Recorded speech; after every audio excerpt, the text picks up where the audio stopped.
inbound from the east, over. Reloading, stand by.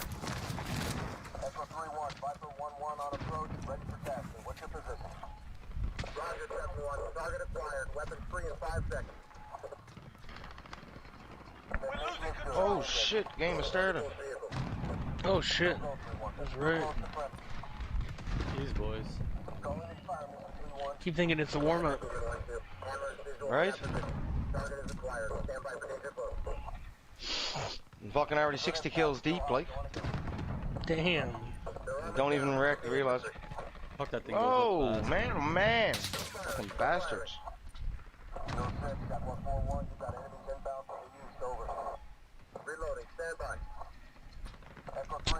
Damn. Dude ran a car right down the fucking middle of the. Man, I got the guys on the radio just going off constantly. You guys have that?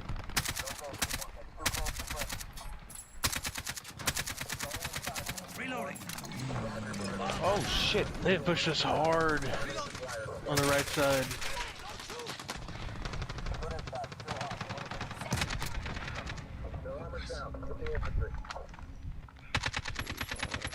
Right on top of the fucking. No way, man.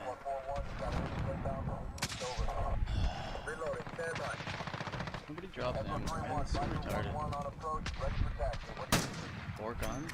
Roger, 7-1, target acquired, weapons free in 5 seconds. Setting a drop. Don't go 3-1, that's too close to press. Calling in 5, 3-1. Roger, good on you. Hammer is visual on that position. Target is acquired. Stand by for danger close. Good impact, still hot, going again. Their armor's down, hit the infantry. Reloading. Still firing, still firing. Still 6, got 141, got enemies inbound from the east, over. Reloading, stand by. Echo 3-1, Viper 1-1 on approach, ready for tasking. What's your I don't know how I infiltrated them from behind, but I did. weapons free in 5 seconds. Reloading. Detonation assured, re-engaging. Target those vehicles. Don't go 3-1, that's too close to press. Calling in 5, 3-1. Roger, moving 1-2. Hammer is visual on that position. Target is acquired. Stand by for danger close. Good impact, still hot, going again. Go. Their armor's down, hit the infantry. Still firing, still firing. 06, got 141, got enemies inbound from the east, over. Reloading, stand by. Echo 3-1, Viper 1-1 on approach, ready for tasking. What's 5-1? Roger, moving 1-2. Hammer is visual on that position. Target acquired, stand by for danger close. Good impact, still hot, going again. Man, these guys on the radio are just going off constantly, dude. Still firing, still firing. 06, got 141, you got enemies inbound from the east, over. Reloading, stand by. So fucking annoying. Viper 1-1 on approach, ready for tasking. What's your position? Roger, 7-1, target acquired, weapons free in 5 seconds. I'm on my 12th straight kill. Enemies halfway there, step it up. Yeah, I had a bunch without dying there. Don't go 3-1, that's too close For to a press. while. Fuck, I just died. Fuck. Jinx yourself. Hammer is visual on that position. Target is acquired. Stand by Oh, for danger close. That's a kill. Still hot, going again. Missiles up. Their armor's down. Hit the infantry. Fuck off. Still firing, still firing. 06, got 141, got enemies inbound from the east, over. Reloading, stand by. Echo 3-1, Viper 1-1 on approach, ready for tasking. What's your position? Roger, 7-1. Push it to the limit. Free in 5 seconds. Detonation assured, re-engaging. Come on. Oh, I almost had a triple kill there. Calling in 5, 3-1. Roger, moving 1-2. Hammer is visual on that position. Target is acquired. Stand by for danger close. Good impact, still hot, going again. Their armor's down. Hit the infantry. What the fuck? Still firing, still firing. 06, got 141, you got enemies inbound from the east, over. Reloading, stand Fuck by. off. Let me get up there. Echo 3-1, Viper 1-1 on approach, ready for tasking. What's your position? Roger, 7-1, target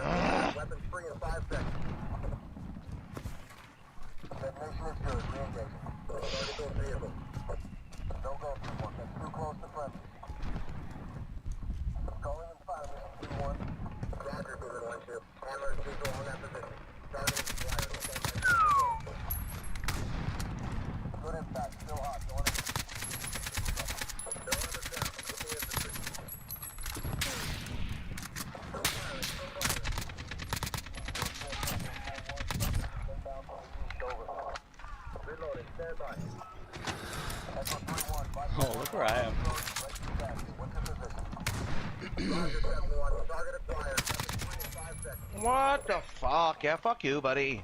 Detonation is good. Re-engaging. Target those vehicles. No go 3-1. That's too close to press.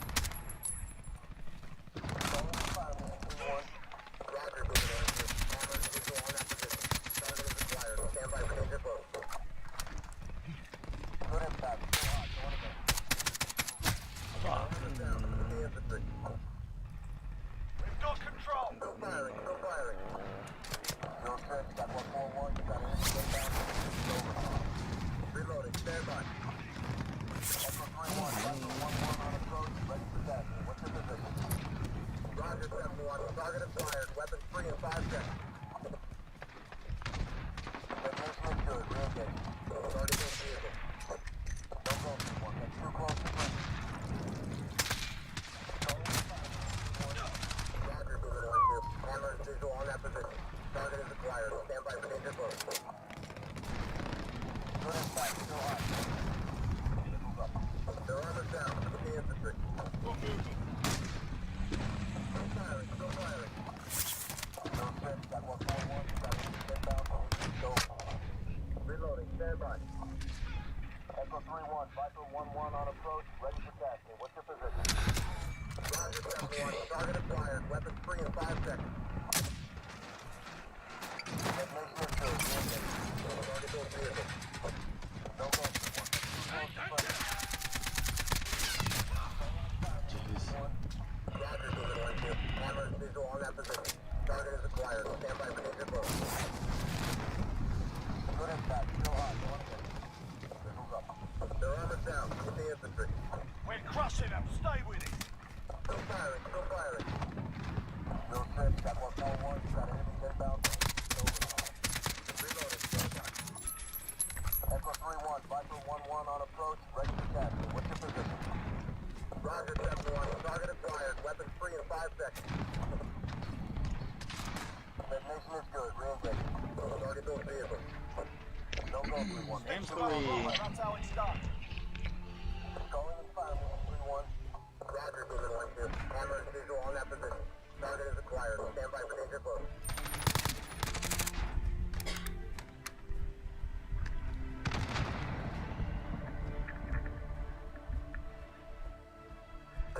Target is acquired. Stand by for danger close. Target is acquired. Stand by for danger close. Good Target impact. is acquired. Good impact. Good impact. Target is acquired. Their armor's down. Get the You infantry. guys don't have Where that? y'all at? I don't even see y'all on this game. The game's No, over. no. Oh, Game we're at just the top. ended. You gotta scroll up to the top of the list to see us.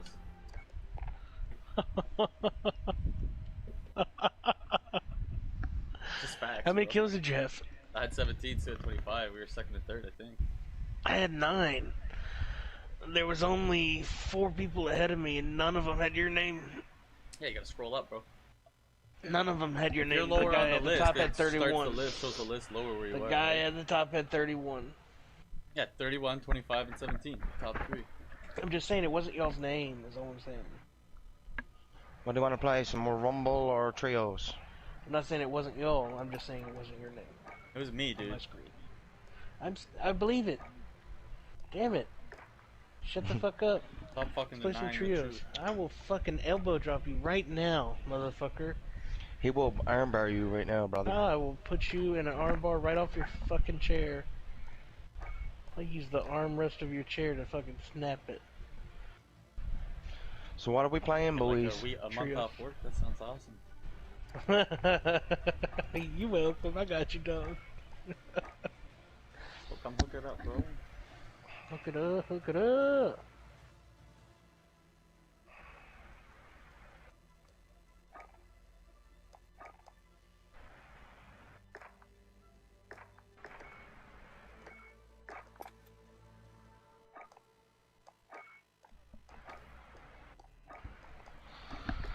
Alright. Here's what I'm doing. I'm playing the trios. And after this trios, I'm gonna paint this last wall. Yeah, after this trios, I'm gonna run and do some stuff. Get some shit done and...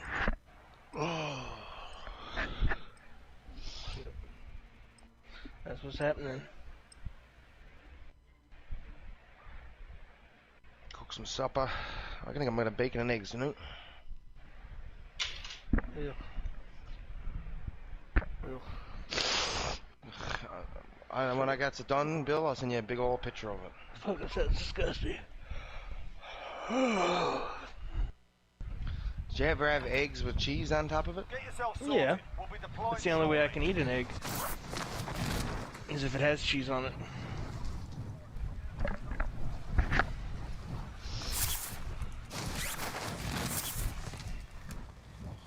That's fucked. I love eggs. What'd you say? Love eggs. No, it's just weird, I know. That's what it is, though.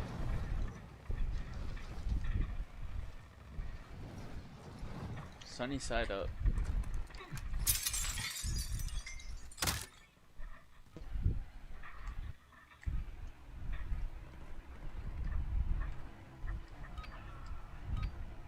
Playtime's over, mate. You're going to the war zone.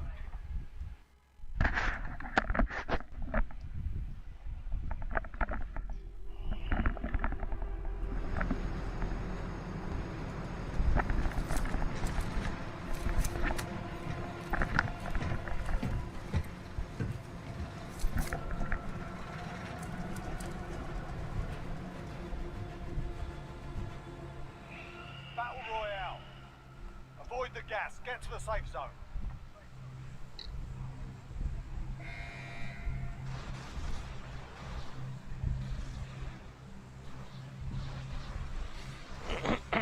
There, perhaps this area.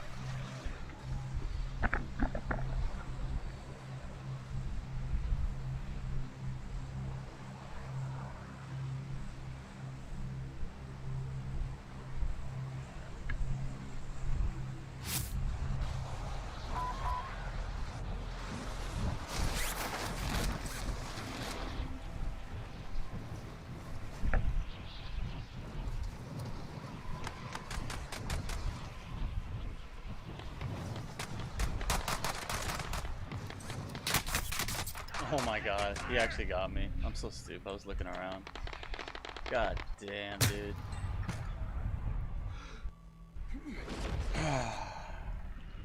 You got gun right out of the sky, brother. If you survive, you earn your freedom. I'm about Vader was yeah, I done. did too. I gave up Same before he hit guy. the ground. Fight kicking off. Get ready to fight. You're next. Listen up, soldier. Win here and you return to the front line. But if you lose, you're done. You're up, soldier.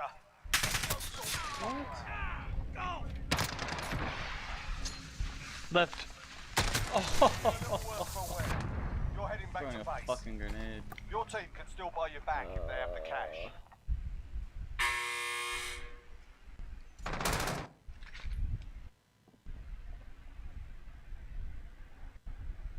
Unbelievable.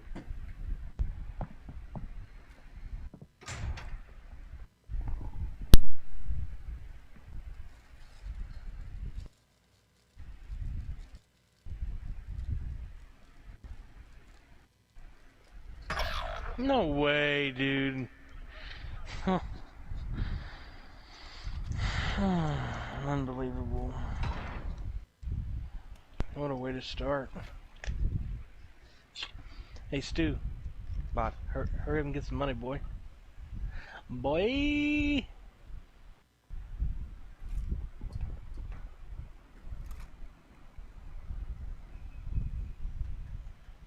coming up behind you, yeah. He's up.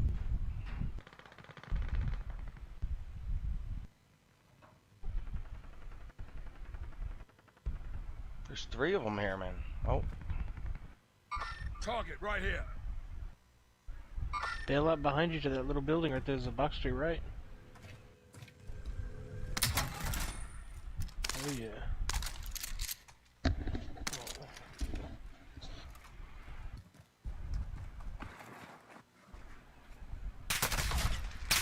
Shit, I'm stuck. Woo!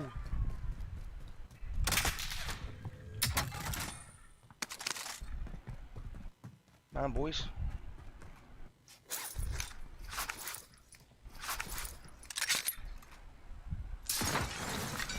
Shiznit.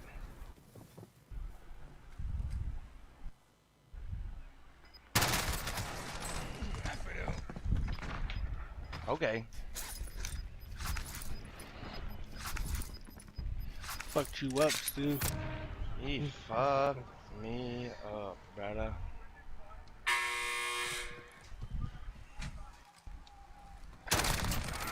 Woo!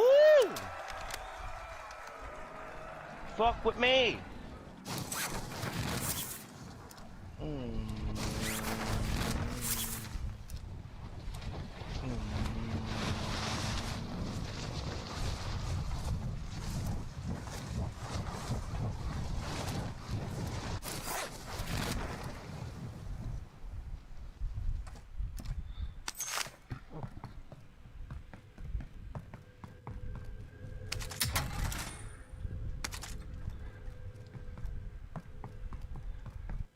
I'm coming for ye, boys.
Come on, give me another fat stack. Motherfuckers. Yeah, bye. Who's first? Fly. What? How did he get first, Bill? He's got 40 damage, I got none. Oh, Bill. He shot somebody in the gulag, I did not. Bill. Got me, man. They got me. Somebody fucking was here. Pricks.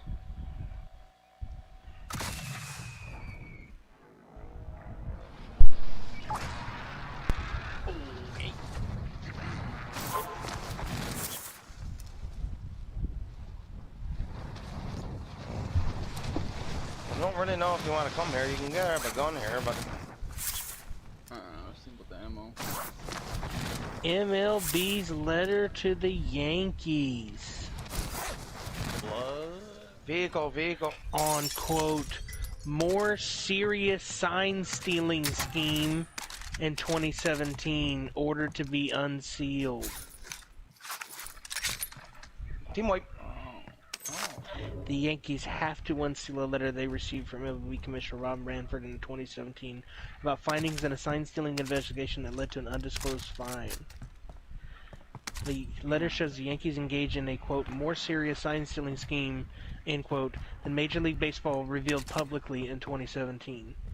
The Yankees want the letter to remain secret because it would cause, quote, significant, unquote, damage to the team's reputation.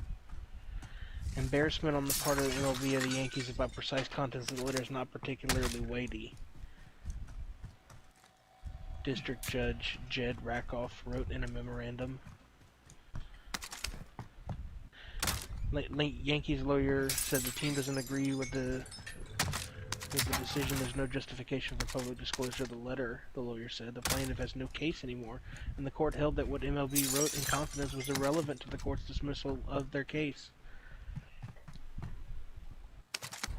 Bruh. We need fucking $200. The letter was a document in a $5 million class action Loadout drop lawsuit inbound. from a DraftKings player that was filed with more than 100 plaintiffs against Major League Baseball, the Houston Astros, and the Boston Red Sox.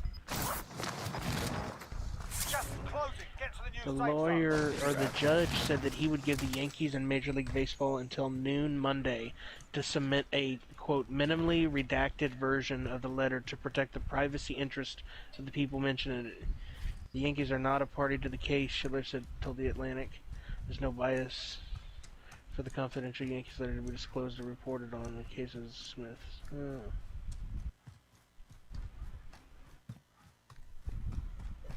An undisclosed Yankee official told The Athletic, quote, "We're not doing this to cover up some smoking gun," unquote. Yes, you are.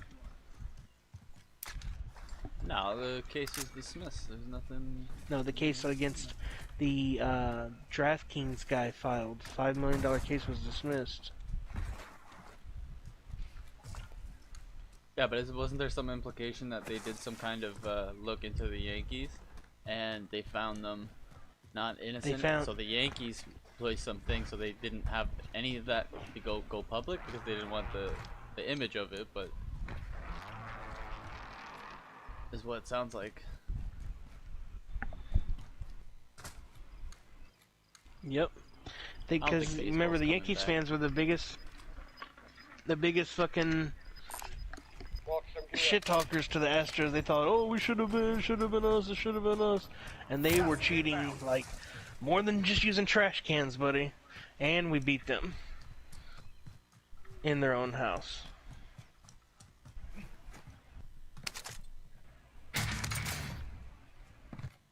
Okay, we got enough for Bill. Wow.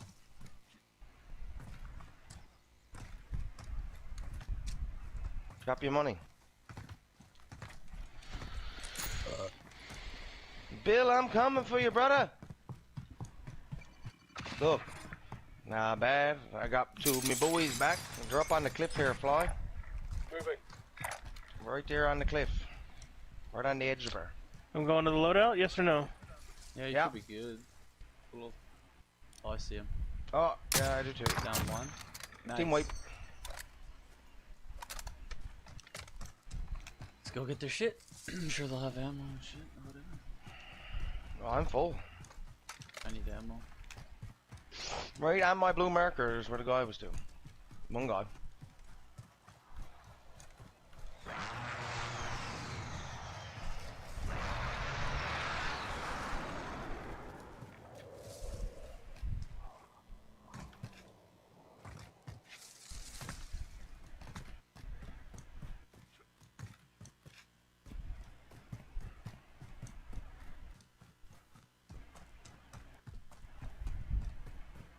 If you guys keep moving, then I can't ever catch up. No, we're just looting these guys right here. I'm trying to get to you.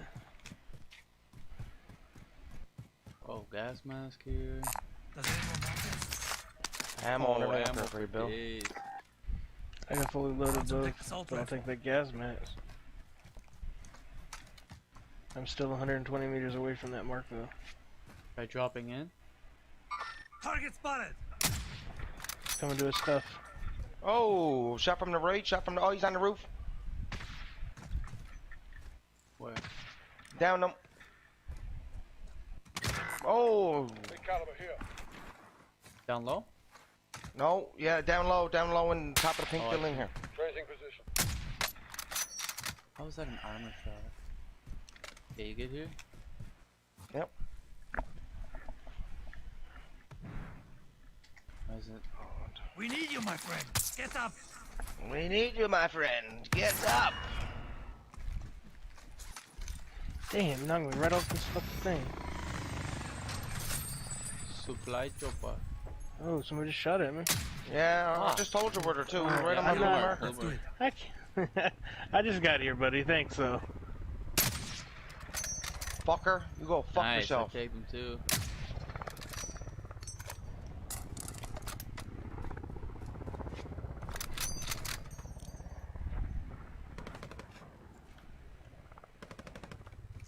the supply chopper. It's right over there, though. We use it to let them tell us where they're at. Damn. Broke his armor. I Piece of missed. I shit, didn't miss man. that fucking shot. Going to the left of the building. Movement! Hit his armor once. No more armor. And the guy running over there. Oh, that was bad, man. You've got gas inbound. Safe zone relocated. There's 410 meters. There's a fucking supply drop right there. Movement! I want to get off the side of this fucking hill, man. He's moving. He's running up by the dump truck. Mark the target. We got enemies 400 meters to the southeast. I downed him. Just give you a heads up.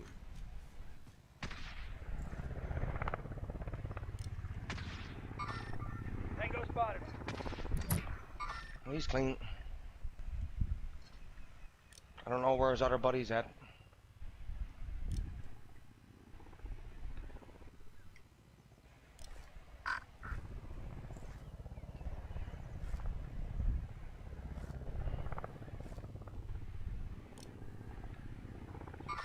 Okay, we got There's a guys shooting at team the up chopper there. from over here. Got movement. In that area.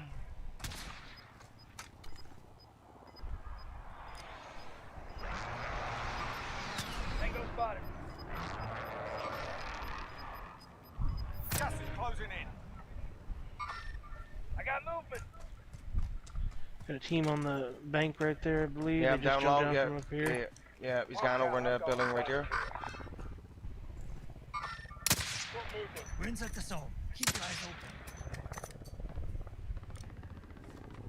They're right there behind them too, right where my blue markers too. Enemy UAV overhead.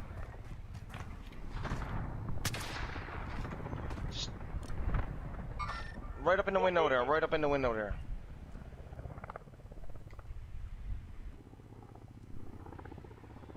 Down low in the window.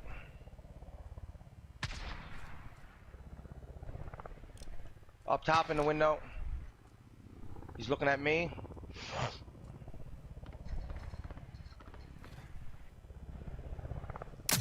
Down him in the top window. Good shit.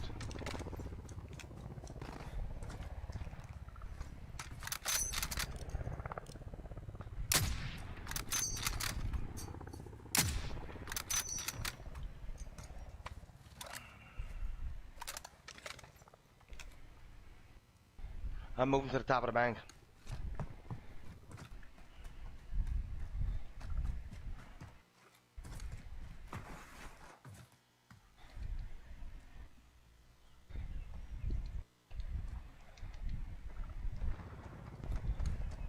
They're pushing into the bank. Somebody got some, yeah.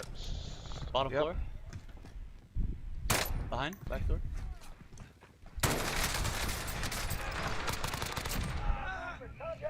Got one. I got movement. Broke one armor.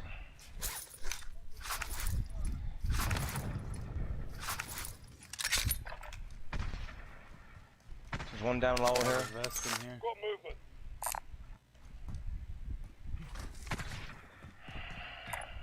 Mark out. I'm going. I got two that just ran around that building to the left. Oh, on top of the building, Bill. Right on top of the roof. Yeah. Big one. No. Yep, he's right there in that back corner there. Oh, there's one running there. Oh, I missed him. Okay, nice. Thank you. Such an easy No shot. problem.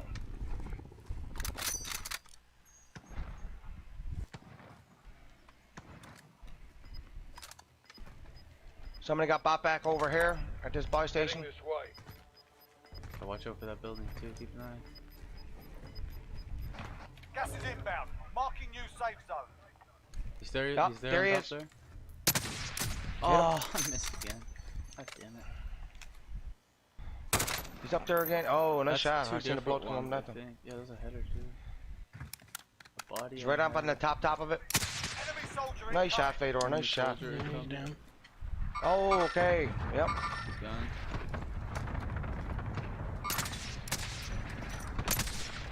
Oh my god. It was such an easy shot. I missed it. Cocksucker. Still up there. Yeah, you want to go up here to the...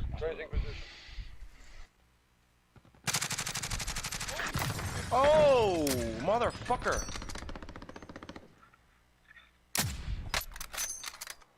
He got to move though. Fuck.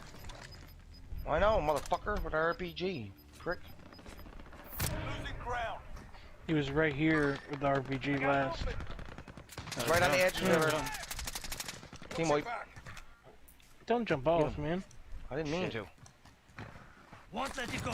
Come on. Tune up, baby, tune up. Damn, we gotta go, we gotta go. There we go. Let's go, let's go. Move to the right, move to the right. Keep the high ground, keep the high ground. I have no plates.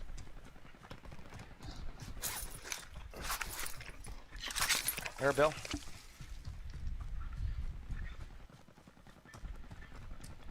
Preach.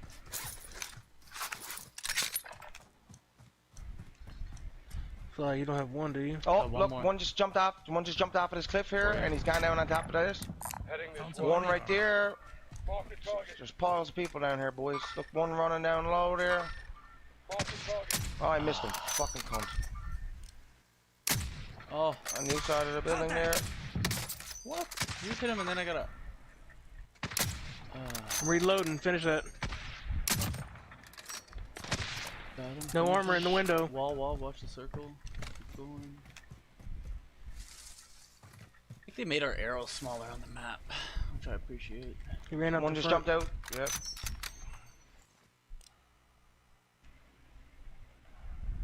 Oh, this motherfucker's going. Oh, he's running. Down him. He must have a selfie.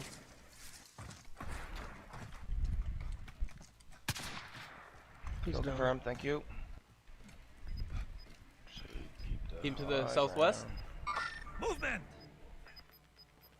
Yeah. Hit him. Hit one.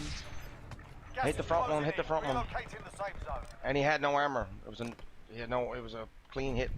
No visual. No visual. Yeah, I think they went in those buildings. Got a loadout drop inbound. Look, there's a racket going on over here. Oh yeah. Go across. I don't see nobody though. Oh, there he is. Movement.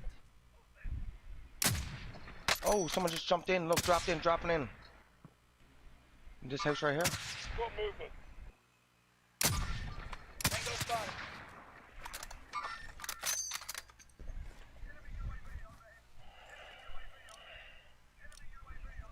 Well, there's their advance. Oh, right down there, put a porta potty. They're on the buy station.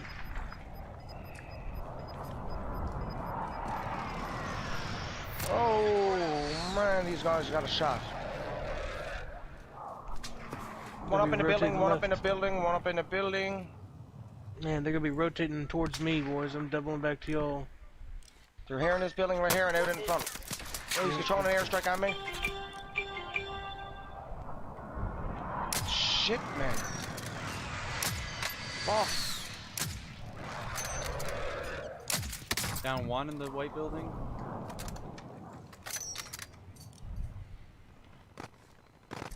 They had quite a bit of money. They about 3 UAVs and 2 airstrikes. Yeah. Mm-hmm. They're still in there. I'm in the... Are they here in this building? Yeah, that's. Oh, Yep, they're to the moving right. Yeah. Movement. Oh fuck, circle's coming at me too. He's right behind the buy station. Oh fuck, other Right side behind behind me. the box. Oh, right on top. 3 guys right on top of the hill, right guys. Fuck off. Unreal. Look at your thing. Damn, right here in the building that I'm charging. No, dude. Oh, I got shot in the back. Pull us out of here, Stu. We'll be back to finish the job.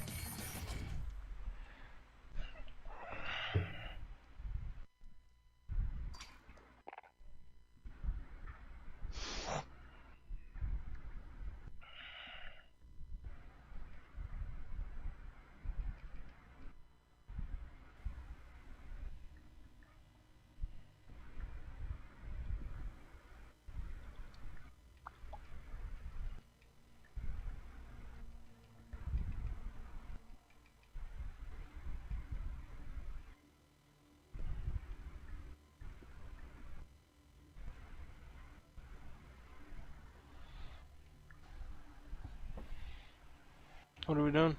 Oh, that was it. Oh, we're done. Yeah, it's our little vault.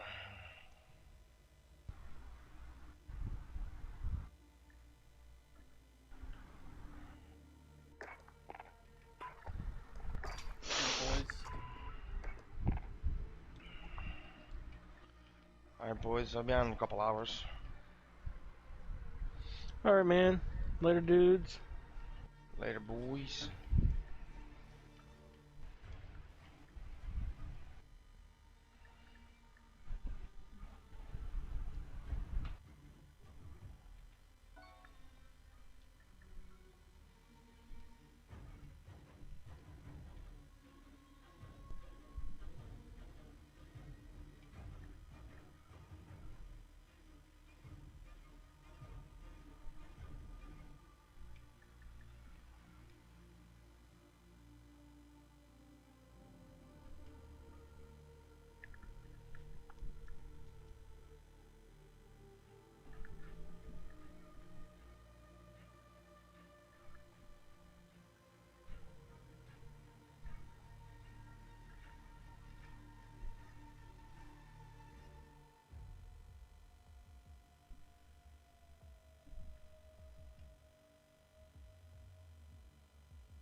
What could be set in motion here could be something that is a great salvation for the West. A great salvation for the West. Let me just widen this smoochy mooch a little bit, because I really, really want you guys to be able to see and read along with what it is that I'm talking about, because this is some pretty mind-blowing stuff.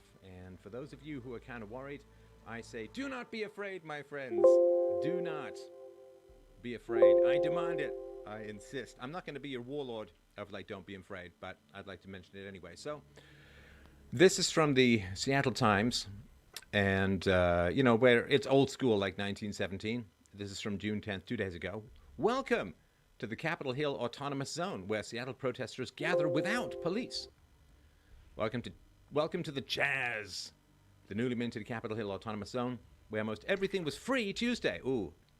See, now, this is the beginning of the insanity that goes on, that passes for commentary from this, I don't know, douchebag would probably be the way to put it. But yeah, he's got a whole bunch of stuff here. He kind of looks like you'd expect him to. Yeah, I guess so. I'm afraid that's a soy face. Not much I can do about this. Oh, am I being very clever here? Can I go back? Yeah, I guess I can. Right, just click here. So, yeah. So the moment somebody says that it's free, something is free, right? You've really got to be concerned about that, because as everybody knows, there is no such thing as free. That is a basic reality of life. There's no such thing as free. There's no such thing as a free lunch. And everybody who thinks that there is dangerously deluded and or trying to pick your pockets. Probably both. Sorry, let me just, there's no back button on the browser controller here, so let me just get it back here. And let's see here. Jazz. It's a funny thing to be searching for. Jazz. Let's see here. What do we got? Yeah, let's go back to the 10th. The 10th? Ah, there we go. All right, let me just get this and throw this back on. Sorry about this. Oh, it's just too professional. But did you see my transition? Let's do it again, shall we? Weak. Oh yeah. Weak. Oh, that's quality stuff, and thank you very much to the listener who has helped me out with this kind of stuff. Kind of important. All right, so let's get back to this and go on with this wild story that, I swear, trust me on this, trust me as I make this case, this is going to be a salvation for us. This is going to be a salvation for us. All right, so let's go on with the...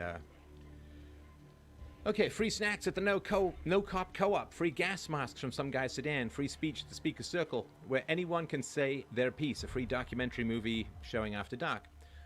A free Capitol Hill, according to no shortage of spray paint on building facades, and perhaps the most important to demonstrate is the neighborhood core was free of uniformed police. A new protest society centered on a handful of blocks in Seattle's quirky lefty Capitol Hill. See, it's free, it's quirky, it's lefty, and it's peaceful. Well, let's find out, shall we?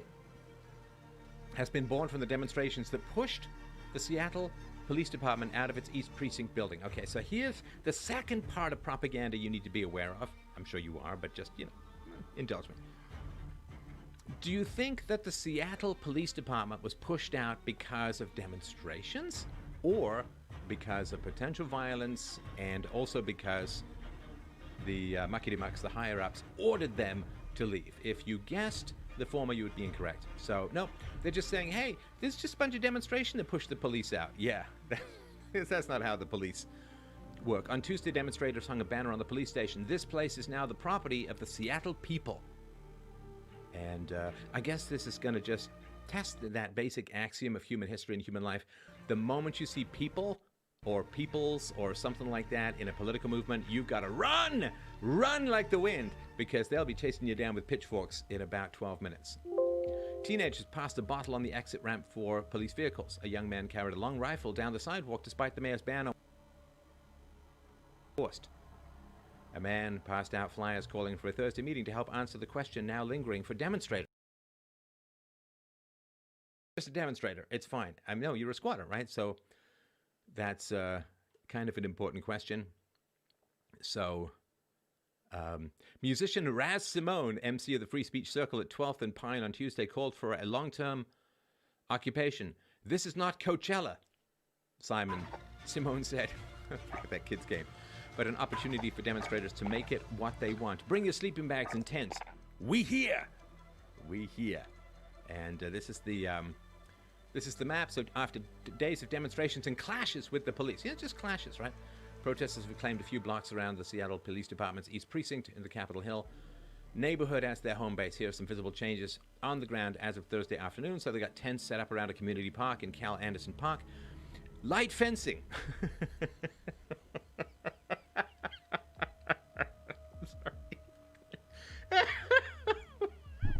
Light fencing. fencing. Light fencing. They can't say it's a wall. Of course they can't say it's a wall. That would be insane. After talking about Trump's walls being evil for, these many years, they can't call it a wall. They can't call it barriers. See, it's just light fencing. You know, a little light fencing. Like, my name is Inigo Montoya. You killed my father. Prepare to die. You know, just a little light fencing. Light fencing combined with traffic barriers and metal barricades. Sorry, it's just, they're so straining to keep this insanity sane. It's a little light fencing, people. That's all it is, you know. Traffic barriers and metal barricades block streets to vehicle and create a pedestrian-only zone. Pedestrian sophistry, yes. Black Lives Matter has been painted on East Pine Street between blah, blah, blah, blah. Okay. So, just a little light fencing. You know, like, I just think, because, you know, what's happened, right? What's happened? Well, these communists, these leftists, these crazy socialists, what have they done? They've taken over somebody else's property. They've invaded and occupied and are squatting on other people's property, right? It's not their roads. You can say it's the people's roads and so on. I gotta tell you guys, I don't mean to sound prejudicial, and I'm not against, I'm against taxation as a whole, but I'm pretty sure that most of the people who are putting 3 seeds in a flower pot and expecting, like Jesus, to feed an entire multitude, these people probably not cash positive for the city in terms of taxes versus consumption of resources. So it's not really their streets, so it's not really taxpayers for the most part, I'm sure. And it's not their houses and all of that. So yeah, they've taken over, they've colonized, you see? It's colonized. See, what they've done, I'm sorry, so funny. It's really funny, because these people are so against colonialism, you see. They're so against going in and taking other people's property because you're dissatisfied with the political system. You know, like most of the people who came to America who were fleeing persecution in Europe, these guys are so against colonialism, and here, by invading and taking over other people's property, because they're dissatisfied with the political system, they basically become colonists. I mean, do you get the rich, deep, dripping with honey and sour cream depths of demonic irony we've got going on here? They've just taken over someone else's property, and I bet you every single one of them would just say colonialism is the worst thing in the known universe. That's exactly what they're doing. That's number one. Number two, as soon as they take over this otherwise owned area, what do? They set up borders. Oh, you gotta laugh. What else are you gonna do, right? They've set up borders, and they've got patrol guards, armed patrol guards, checking people for ideological purity if they wish to enter the chest. See, they've got a purity test. They've got a morals test. They want to make sure, you see, that this newly colonized, entirely bordered, lightly fenced-off area is only accessible to people who share the beliefs of the people already inside. Now imagine if Trump had said, yeah, we're going to have an ideological purity test, and we're going to take over other people's property, and we're going to build all these walls and fences, have armed guards, and only let you in if you completely and totally subscribe to all American values already. I mean, people would go completely mental, right? Obviously, because that would be considered to be xenophobic. I find this stuff just beyond hilarious, and we'll get into more of sort of what all this means. So let's look at, let's go older to newer. Sorry, I've got a bunch of bookmarks here, but let's go older to newer. It's, I'm sorry, it really is just really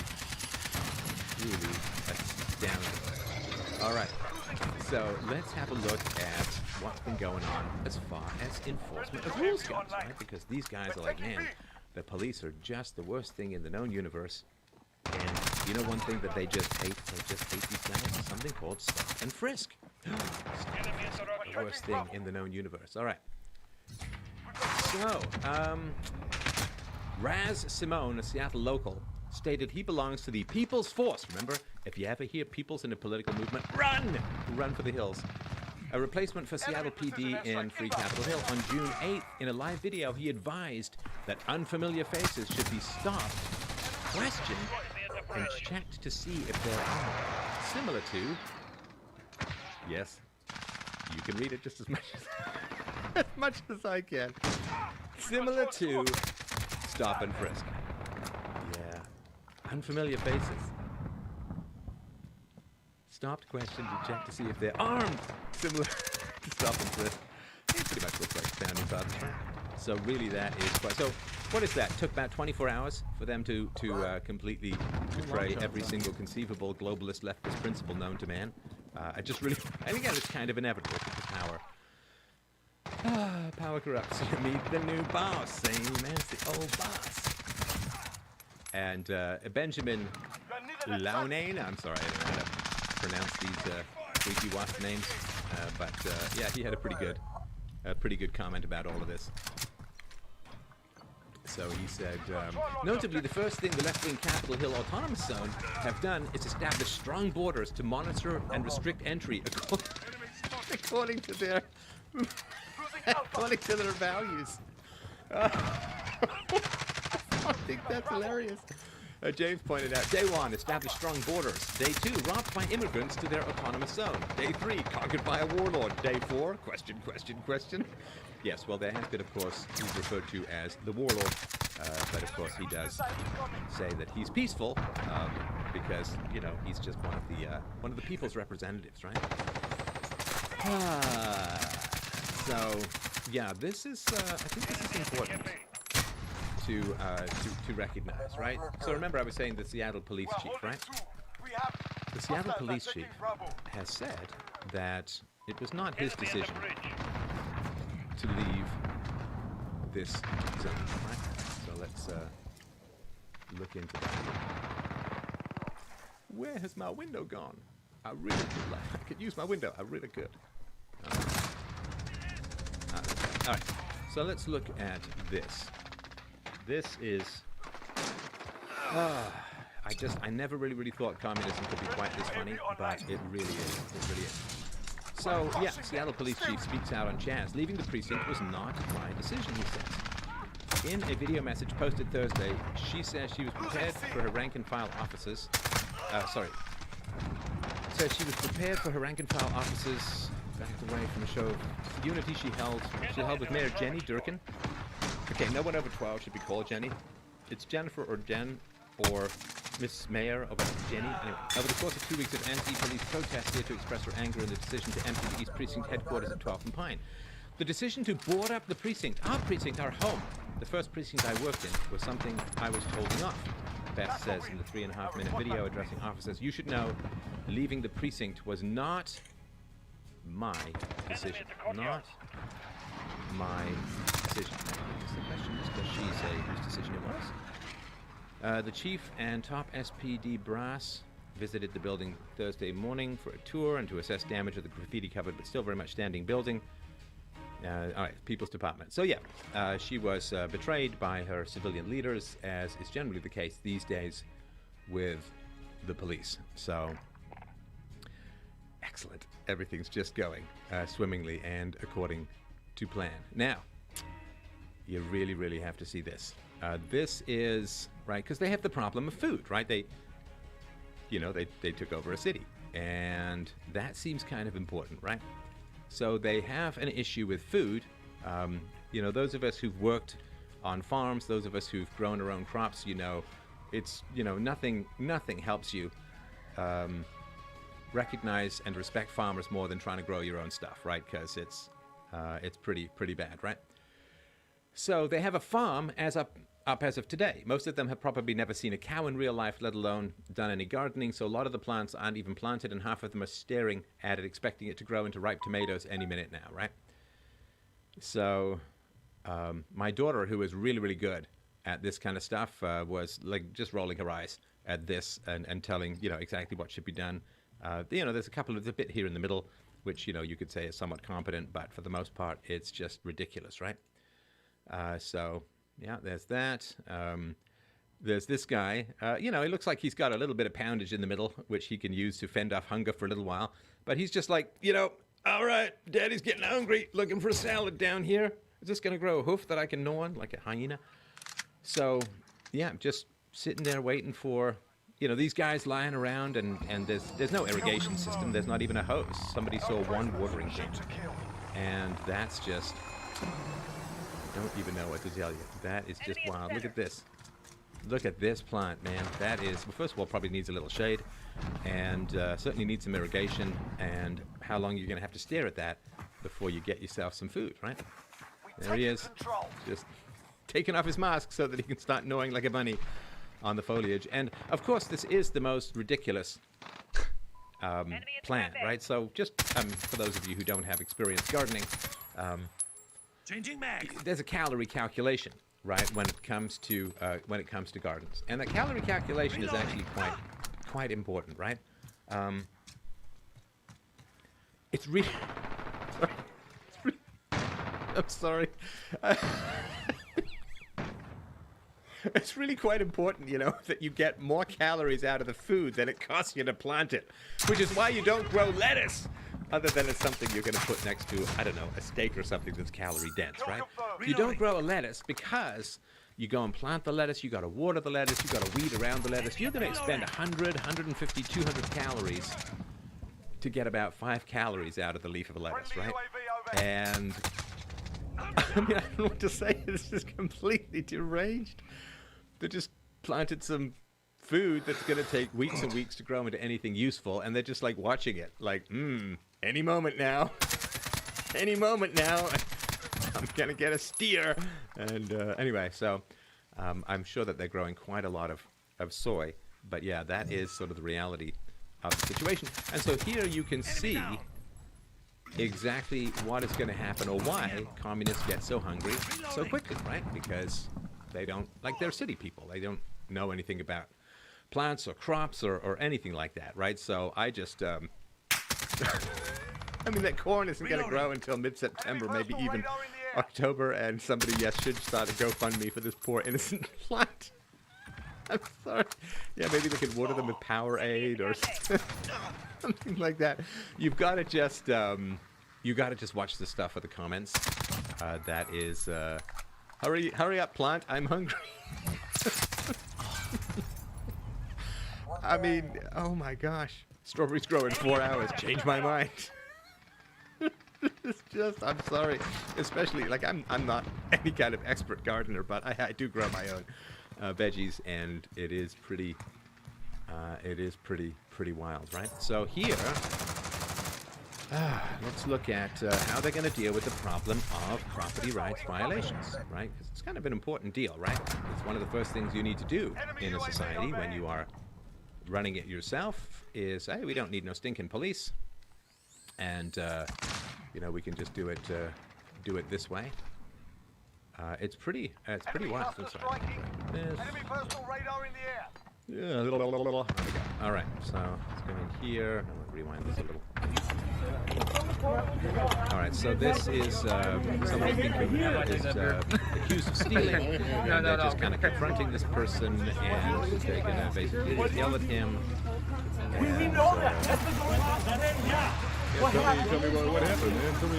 This is street justice, right? This is vigilante justice. This is obviously no formal rules or court or anything like that. This is kind of inevitable that this is going to go down this way. And I guess they're going to get justice right after they get carrots. That probably is the way. See, baseball bat in the guy's face. That's how you do it, man. That's how you deal with somebody who might be a thief. You just put a baseball bat in their face, man, and wave a baseball bat at them, because that's how you want to work with these kinds of things, right? And these are the same people, of course, who inevitably decry police violence. And then, of course, the moment that they get any kind of power, they're yelling at people. They're putting baseball bats, as the video too loud, putting baseball bats in people's faces and all of that. It's yeah, it's pretty wild, right? Again, kind of inevitable. So, oh yeah, this is again, because I mean from what I've seen, there's only been some violence, some rapes and all that, but let's see some of the realities of what's going on when you go post-civilization. Now, look, don't get me wrong, man. I'm an anarchist, right? And so I've got things to say about all of this, but yeah, my big tweet, was it yesterday? How long before Antifa starts asking Trump for foreign aid, right? So this person, I'm hard to tell these days, said, so I just got assaulted at the Capitol Hill Autonomous Zone, had the camera stolen, selfie stick snapped in half, gimbal smashed and lost in the street, got punched in the face and had to flee through the crowd, changing clothes and finally managing to lose them. I think she means the crowd, not the clothes, I hope so. Weaved through some back alleys and roads to find my car and made it home. I'm out about $1,500 and I'm angry and hurt. When you create an independent communist state inside Seattle and run out of food on day 2, achievement unlocked. Beat communism. Achieved. Yeah, it's kind of hard to argue, right? Kind of hard to argue with that. But there is, you know, I mean, it's funny and it's also tragic, right? But I'm sort of giving up on having empathy for people. You can't have more empathy for people than they have for themselves, right? You just can't. Like, I can't care more for people's kids than they care for those kids themselves. It's just a recipe to be exploited. So, all right, let's see what's going on here. The Seattle police chief said that 911 calls from the autonomous zone relating to sex crimes, robberies, assault have more than tripled. It's important to point out the mayor of Seattle openly expressed support for this insurrection. And yes, she did. And she has now sent them porta potties and I think additional food and so on. So now, because remember, there's a whole bunch of people trapped in there, right? A whole bunch of people who their homes and people just kind of surrounded them. Like, imagine people just surrounded the city block that you were on inside, hacking and waving baseball bats around and stopping and frisking people, so to speak. Well, you probably noticed that as well. It's another kind of interesting point too, right? So, the whole Civil War in the United States. Kind of important, right? Because, as somebody pointed out, funny, they said in 1861, the secession wasn't allowed. If it is legal, somebody owes the Confederacy a big apology. And people said, that's not their own community. The people who actually live there are being forced to stay at home because a bunch of degenerate losers have decided to start squatting in their neighborhood, right? And, yeah, the media coverage is saying it's a festive zone. And I get that. Like, it does seem kind of fun, right? Like, of course it is. It's like we always have this desire, this thirst, this hunger to just be released from reality. Because, you know, reality kind of sucks a lot of time. Trust me, I didn't used to feel this way until I'm pushing mid-50s, right? Reality kind of sucks. Oh, I can't run up those stairs, I'm going to pull a muscle, right? So reality kind of sucks. And, you know, having to earn your daily bread, the 2,500 calories, having to sleep when you're up and excited, having to get up early, get to work. I mean, reality kind of sucks, so we always want to just break free of reality like infants do. Right? Infants have no sense of reality. They just cry and things get handed to them. So this desire to, I don't know how you put it exactly, but fall backwards through the tunnel of time to the tunnel you just came out of, i.e. your mom's snug harbor, and just be free of reality. It sucks to have adult responsibilities. We always want to go back to the Peter Pan Neverland of other people taking care of everything and everything being free and infancy and toddlerhood. I mean, these people who never grew up, but they're going to have to grow up pretty fast, right? At least possibly. So, yeah, I get it. So it's kind of fun. Like, they're in there. There's a whole bunch of food that's already there, right? And so they can just go grab that food and they can give it away for free because they didn't have to earn it. They don't have to worry about replenishing it at the moment. Like, it's like,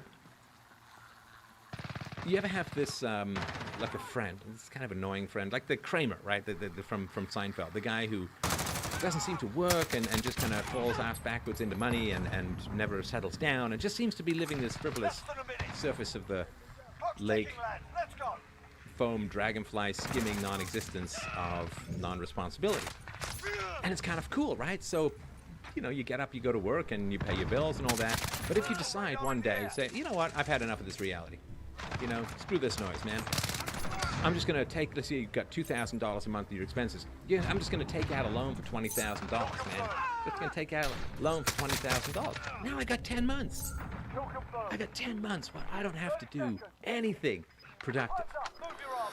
For those 10 months, man, it's a pretty sweet gig. It's a pretty sweet life.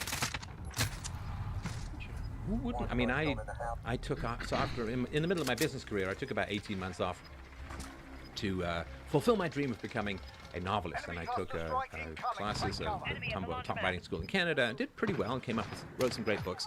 Anyway, I ended up having to go back to work as a bunch of commies run the publishing industry. But the reality is that it was a pretty sweet gig for that time. You know, I went to bed when I wanted. I'm a bit of a night owl. I got up late. I would go to the library. I'd do research. I did a whole bunch. I did a contemporary novel and basically a series of a three-volume historical novel. And that's a great life. Have you ever had that where you just have, for whatever reason, the restraint of reality is loosened from you and you just kind of float like a dandelion fluff through this interstellar cosmos of consequence-free living? And I mean, it's pretty sweet. So this is where they are, right? They've had their revolution. They've had their territory. Right? They've got enough food. Water is still running. They don't have to produce their own electricity. All that the infrastructure was already built. See, they don't have to. They don't have to. Like, why didn't they go and take some forest land in some federal park or some federally owned land? Why didn't they go and do that? Well, because in order to pretend that it's providing something, socialism has to steal whatever capitalism has created or produced, right? That's kind of inevitable, right? So yeah, they're in this kind of funny fun land where there are no consequences at the moment, right? So here is another, I'll throw my own tweets up here because, you know, I mean, it's possible. Is it possible? Yeah, I guess it is. It is possible that you don't follow me on Twitter, but possible doesn't mean comprehensible, of course, right? But this is kind of the core of what I wanted to get into with this kind of stuff, because this is really, really important, right? So I wrote this last night, 1:42 a.m. Yeah, I told you I was a bit of a night owl, right? Let Seattle run its course. Strip its inhabitants of citizenship as foreign combatants, right? So they've gone and created their own government. They've gone and created their own country, and they've seceded from the United States, as far as I can see. So they're now foreign combatants, right? I mean, it's not like you get to keep your your UK citizenship after the revolution in America. Now, since they want their own country, they've gotten, and they're enforcing their own borders. Okay, so then if you leave, then you're violating U.S. borders, so you get arrested. Let them generate their own electricity and water. Give them their paradise. Now, this is really the important thing. Seattle is America's inoculation against communism. Powerful. But here's something kind of funny as well. Sorry for the coarse language. I will not repeat it for the podcast. You literally created a miniature police state with closed borders, you dumb Fs. If those kids could read, they'd be very upset. Yes, I have no doubt that they would be. But so what do I mean by this? So the question, of course, what do you do? And a lot of people who were like, oh, you just got to go in there with troops and you got to arrest them and so on. It's like, no, that's a terrible idea. First of all, martyrs drive a cause. You see, I mean, you simply have to look at, some more radical sects of Islam. You have to look at the martyrdoms that occurred towards the end of apartheid in South Africa. And so martyrs really drive a cause, and it draws people into doubling down on a particular cause. So that's really, really, you don't go in and create martyrs or anything like that. That's just going to be really, really bad. And here's the thing too, we've never had this before in human history. I can't tell you, that's why I'm so excited, if not downright hysterical, because we've never had this before in human history. We've never got a chance to film the revolution. This is like finding snow leopards performing 69 fellatio on each other in the middle of the Siberian desert. It's an incredibly rare thing. That's kind of what I'm saying, because, I think we've all tried to find such an occurrence over the years. It's an incredibly rare, unprecedented thing in history. You didn't have this in 1917, when the Bolsheviks elbowed aside the Mensheviks and started their reign of terror. You didn't have this in the late 1940s, when Mao Zedong won against Chiang Kai-shek's nationalists. You didn't have this in Cambodia or North Korea or North Vietnam. You didn't have this in Cuba. You didn't have this view as to the genesis of communism. We've never seen it being birthed up close with video and a methodology for sharing all of this, right? Like the Holodomor, when tens of millions of mostly Christian Ukrainians were starved to death by Stalin's communist regime during the collectivization of the farms and the destruction of the really only productive farmers around, called the kulaks. I mean, this was lied about. The New York Times lied about it. Everybody lied about it. So you didn't even get to find out about this stuff till later. The personality cult and outright crimes of Stalin weren't revealed until sometime after his death by Khrushchev. So it's always like later. Later you get these archaeologists in who try and figure out where the bodies are all buried and what happened. Right now, we get to see this thing at the very beginning. We can't possibly interrupt this. We need to have it recorded. We need to see. You know what it is? Like, you know how inoculations work, right? Hopefully you won't have to learn that by forcing, but inoculations work in a pretty simple way. You get a small dose of the illness, which builds up your antibodies to fight off a large dose of the illness. You get a, I mean, I still have my scar here. Yeah, somewhere in the back there. My smallpox vaccine scar from when I was a kid in boarding school. We had a competition. You know, if you didn't move, like if you didn't have a scratch where they gave you the inoculation because there was a whole series of stabs. If you didn't have a scratch, man, you were a tough guy. I didn't have a scratch, so I was destined to be podcaster extraordinaire. But you get a small dose of the sickness in order to ward off a large dose of the sickness. Well, that's what this is.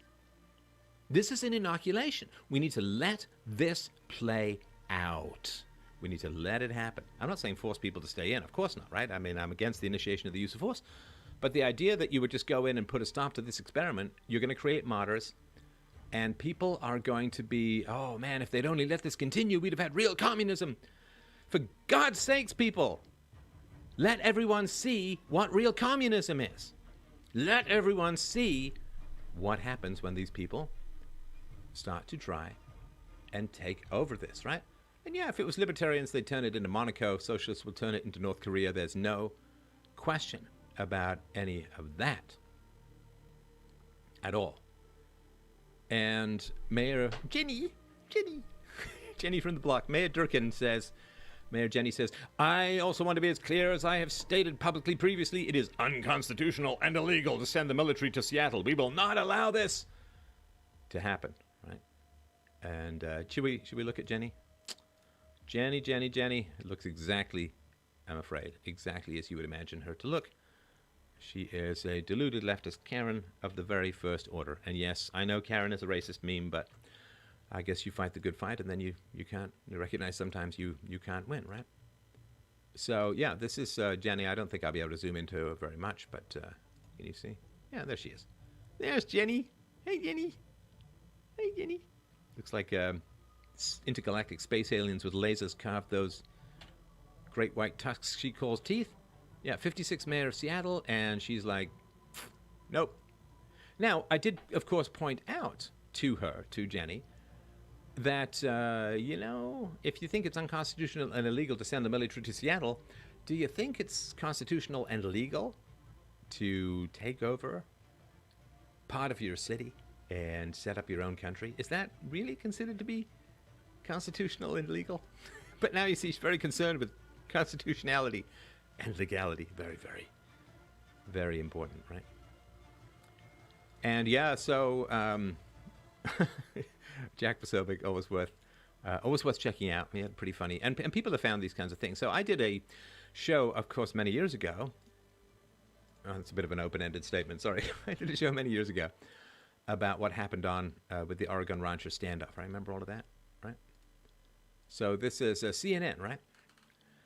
So right-wing media says Antifa militants have seized part of Seattle. Local authorities say otherwise. It's like, nope, they've seized part of Seattle, right? There's no question of that, right?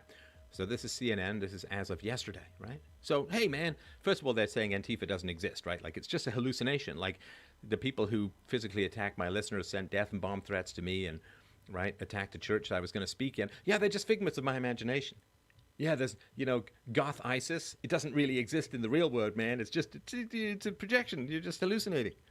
Right, so this is how they deal with people forcefully occupying private areas in part of Seattle, right? Now, back in the day, 2016, there was a Oregon building takeover. Face it, Oregon building takeover is terrorism. Juliette Kayyem, right? Same woman. Come on, man. Antifa have not taken part of Seattle. It's just not true.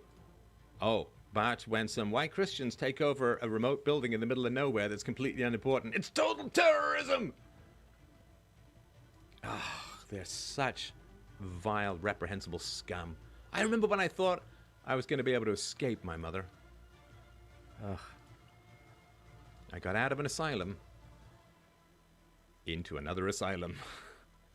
So, yeah. Childhood doesn't end when you live under government. All right, so here, let's talk about what's going on with the magic signs. Magic signs, very, very important. Because you may, in your naivete, right, you may sit there and think, if I want something, I'm going to have to work pretty hard to go and get it. I got to go earn it. I got to build it. I got to find a way to trade for it. It's really, really tough. You know, I wanted to build a philosophy show that matched the conversations of the gods in ancient times, and with your very kind support, I've been able to do it.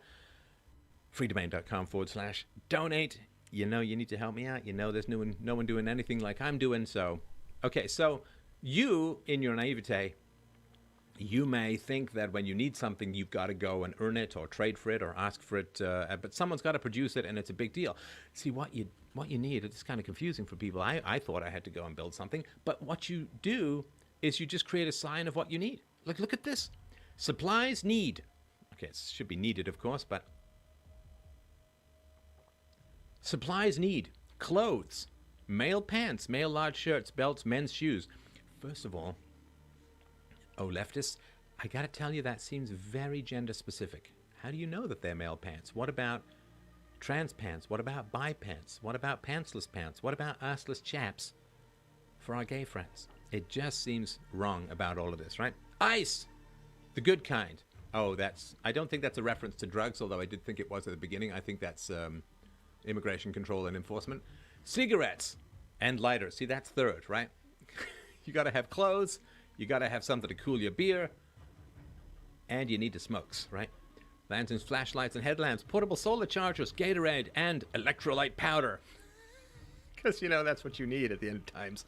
Backpacks and reusable bags, 10 sleeping bed pads, pillows, tarps, track phone minutes card? I don't even know what that is. Body lotion. I bet you our selected pile of orgy-loving people do need some body lotion. And some antibiotics, I'm sure, in about 4 to 6 days. Shoes, bedding, comforters, zip ties. Oh, see, that's not particularly great. Given that you're starting to do your own legal enforcement, I'm not sure I really feel comfortable with the whole zip ties thing. Folding chairs, laundry bags, personal fans, body wash. Yes, actually, I gotta tell you, body wash, I'd move that up a little. Myself, I mean, listen, I'm a dude, which means that I bathe at night. I got to put deodorant on in the morning. I got to tell you, like I bathe every day, but let me tell you, dudes, we seem to sweat bilge water. That's all I can tell you. So body wash, yeah, I want to move body wash and disinfectant, right? Because you got your, maybe the zip ties are for the orgies. So you got your zip ties, you got your personal fans to keep you cold during the sex fest, body wash, and then of course afterwards you're going to need some disinfectant. So, yeah, just put up a sign. Just put up a sign, and magically, things are just going to be produced. It's a miracle. It's Christmas. And so I wrote, don't worry, communists. I'm sure reality will magically cough up everything in your wish list. Or perhaps you could learn something about the actual means of production. And, so actual means of production. This is a funny thing, too, because, like, communists are always talking about workers control the means of production. And, sorry, that was close to English, but whatever. But they don't actually know how things are produced, right? They don't have a clue how things are produced, and most of them have never had a manual labor job in their life. Otherwise, they'd have a little bit of respect for this kind of stuff. So I just wanted to mention that a bunch of people I know and love like brothers, Comic Dave Smith, Bob Murphy, Tom Woods, Scott Horton, and so on. Not that they endorse me, I'm just telling you why I like them. But there is a documentary called The Monopoly on Violence, and I was just wondering if you guys want to have a date, maybe on Sunday, to watch it. And we could then get together and chat about it afterwards, which I think would be very interesting. And it's about a stateless society, I assume. I just wanted to kind of throw this in, all that, right? So that is something to mention. A couple of other shots of how things are going here in this autonomous zone, this zone disconnected from reality and all that, where people will very quickly find out that Yeah, power corrupts. Even in Seattle, not immune from the laws of physics of human nature. Yeah, so here is some more wonderful shots of the the garden they've got going on. And you got a real mess over here on the left-hand side. Things are just scattered. They've actually just thrown seeds on top of the ground, and that's no good. You gotta bury them, right? They're kind of tough for them to get their roots down, and of course they're getting pecked away by birds. A little bit more organized on the right. See, on the left it's chaos, but on the right it's a little bit more organized, as you would imagine from a group somewhat high in conscientiousness as a personality trait. But yeah, things are a little bit in rows here and so on. But yeah, it's a little sad. Now this is interesting. The no cop co-op, right? You can't exactly read all of this stuff here, but basically it's like people over property, man. Just take what you want. Just, we don't take any cash. You can just take what you want. And that's fine when you've got stuff that you didn't make yourself, right? That's when you didn't make stuff yourself, then you can have this kind of nonsense. And I guess it seems somewhat believable to people, right? And let's see here, what else? We do not accept cash or donations. We are not a part, and of course it's a part like one word, it should be two. We are not a part of an organization. We are a non-profit. Kindness is our currency. Kindness is our currency. Yeah, but kindness, you see, isn't going to grow you any plants. This idea, like, it's one of the problems you have when women raise your children when there aren't men around to remind people that reality exists, right? Women, I love women, don't get me wrong. They're delightfully incomprehensible and a perfect complement to men. But, men and women both have their strengths and weaknesses. Women's weakness is imagining that when they're young and pretty and the world beats a path to their door or beats something, and nobody tells them the truth because they just want to get into their pants, and and everyone defers to them, right? Because they're pretty, right? Women don't really hear the truth, right? I mean, which is why astrology is still a thing, because men don't want to tell women astrology is bullshit because then the women won't sleep with them, right? I remember dating a woman. Ooh, this before I got married, of course, right? Before I met my wife. I think it was the last woman I dated before I met my wife. Very, very pretty girl. A pretty woman, actually. She was older than me. Anyway, so she was telling me how she had all of these psychic abilities. Now, given how skeptical I am of people who claim they have psychic abilities, I hope you can get a sense of just how pretty she was.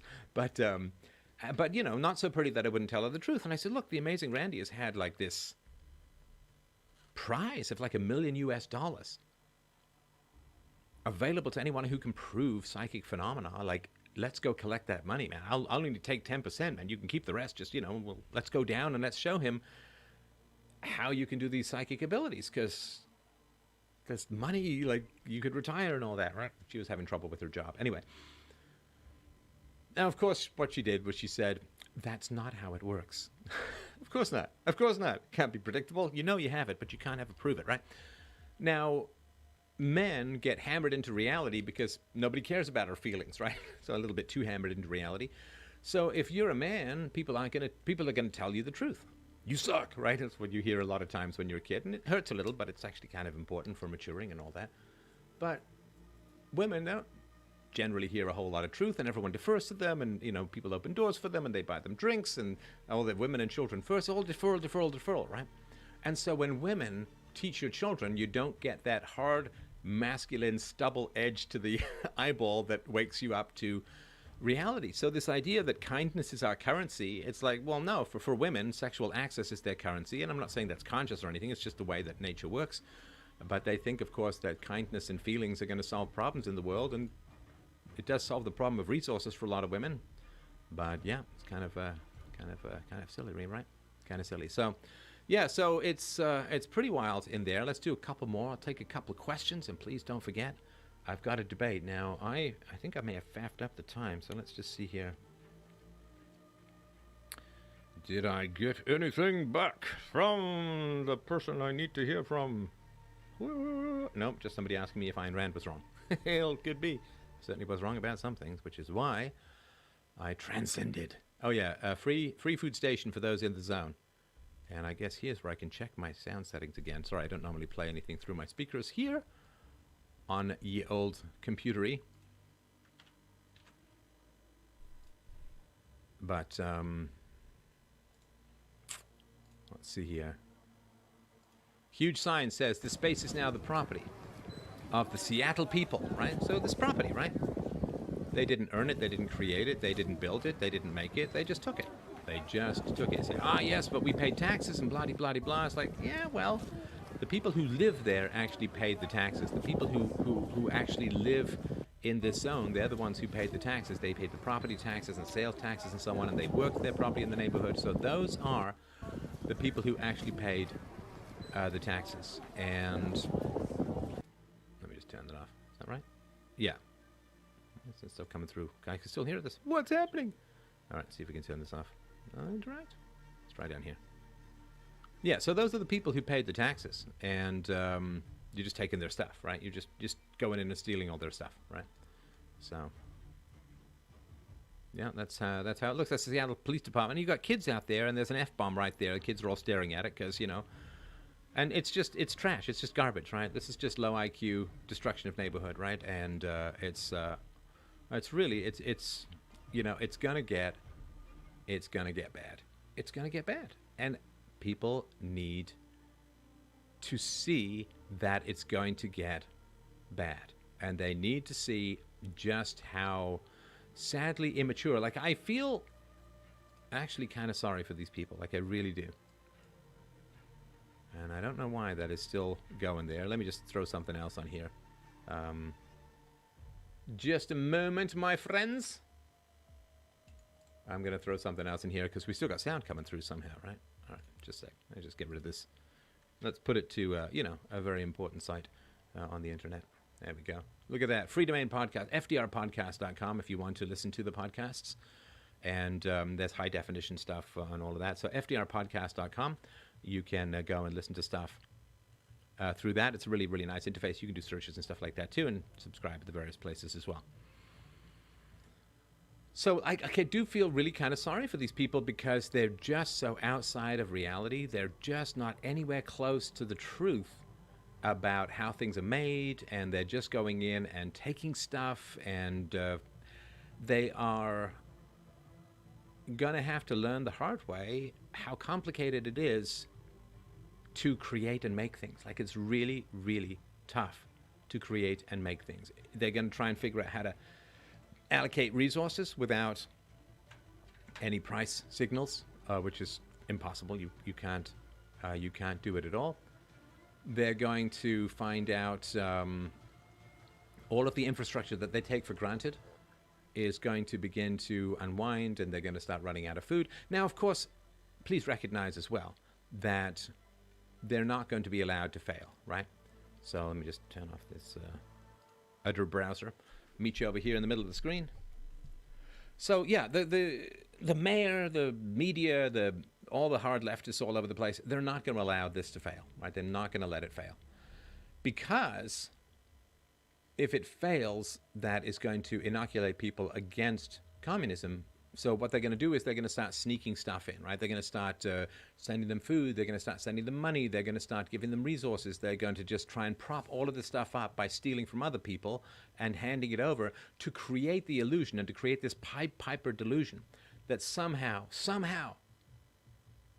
it's possible for people to give up on reality, to simply walk in and want things rather than actually create things, and it's just going to work out hunky-dory. Like, it's just going to... So they can't let it fail any more than, you know, your local drug dealer doesn't want you to see people ODing on the drugs, right? So they won't let this fail. So you got to watch this. The media's going to prop it up. They're going to try and say how nonviolent it is.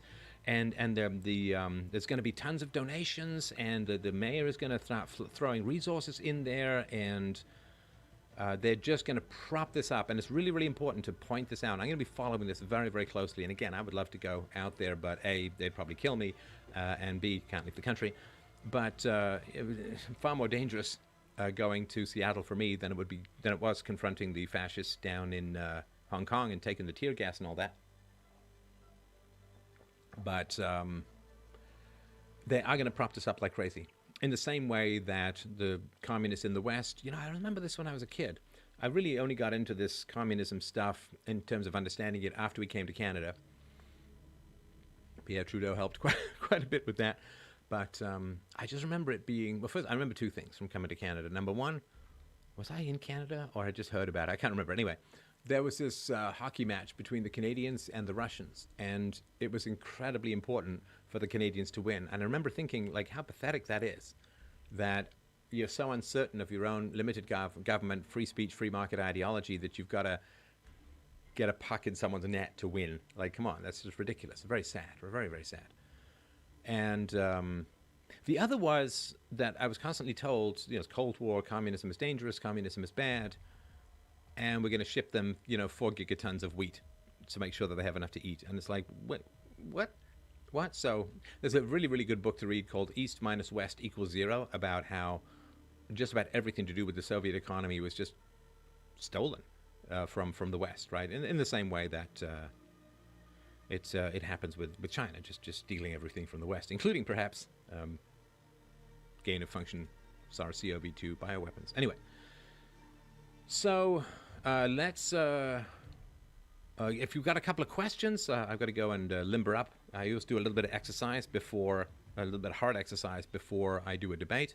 And I don't know, honestly, I hate to say this is really bad. I haven't done this before, at least not for a while, that I can remember, but it's either going to be 8 o'clock or 9 o'clock for the debate tonight, and I actually haven't heard back from the guy today. I always never like it when, you got something planned, and it's on the email, and people are like, you don't know if it's going on. I generally like to hear a day or two before, right, to find out if things are in fact going. So let me just see here. See if it's going on. Did I get? Yeah, so the last thing we have was from 9 p.m. Eastern. Could be 9 p.m., could be 8 p.m., half an hour. Sorry about that. My bad. So let's see here. How do you see these events playing out in November with the left and Democrats supporting the overthrow of the USA? Well, you couldn't design a better ad for conservatism than what's going on in America at the moment. So this is incredible. Like, it's incredible stuff.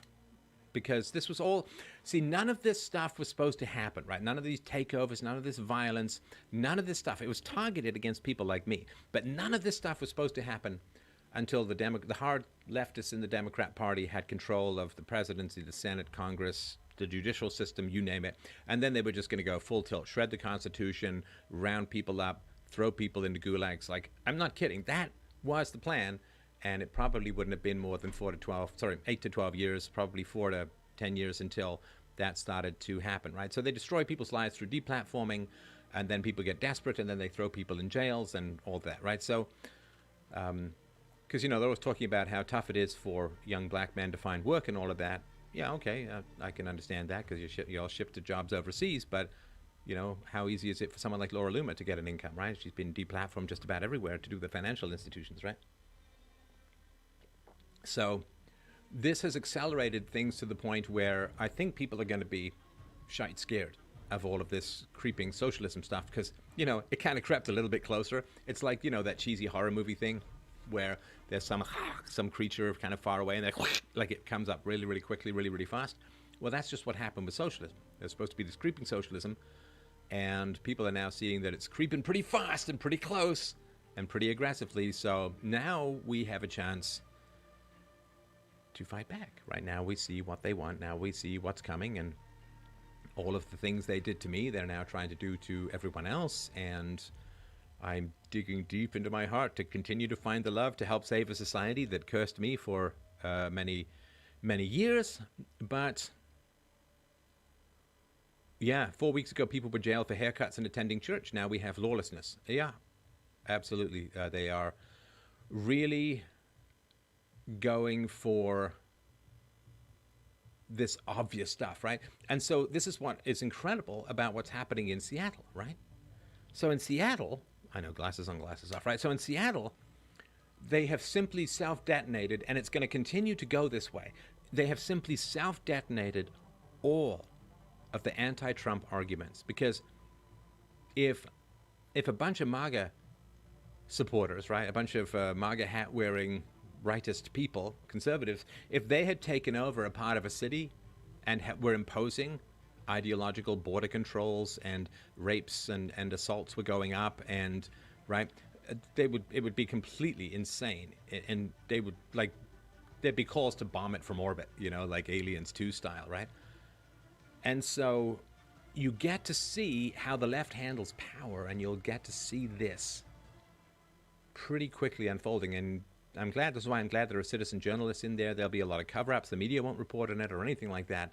But you're going to get to see how the left handles power. And if that doesn't scare the jimmies out of you, well, you need to figure out where your jimmies are, because you kind of need to get in touch with them, right?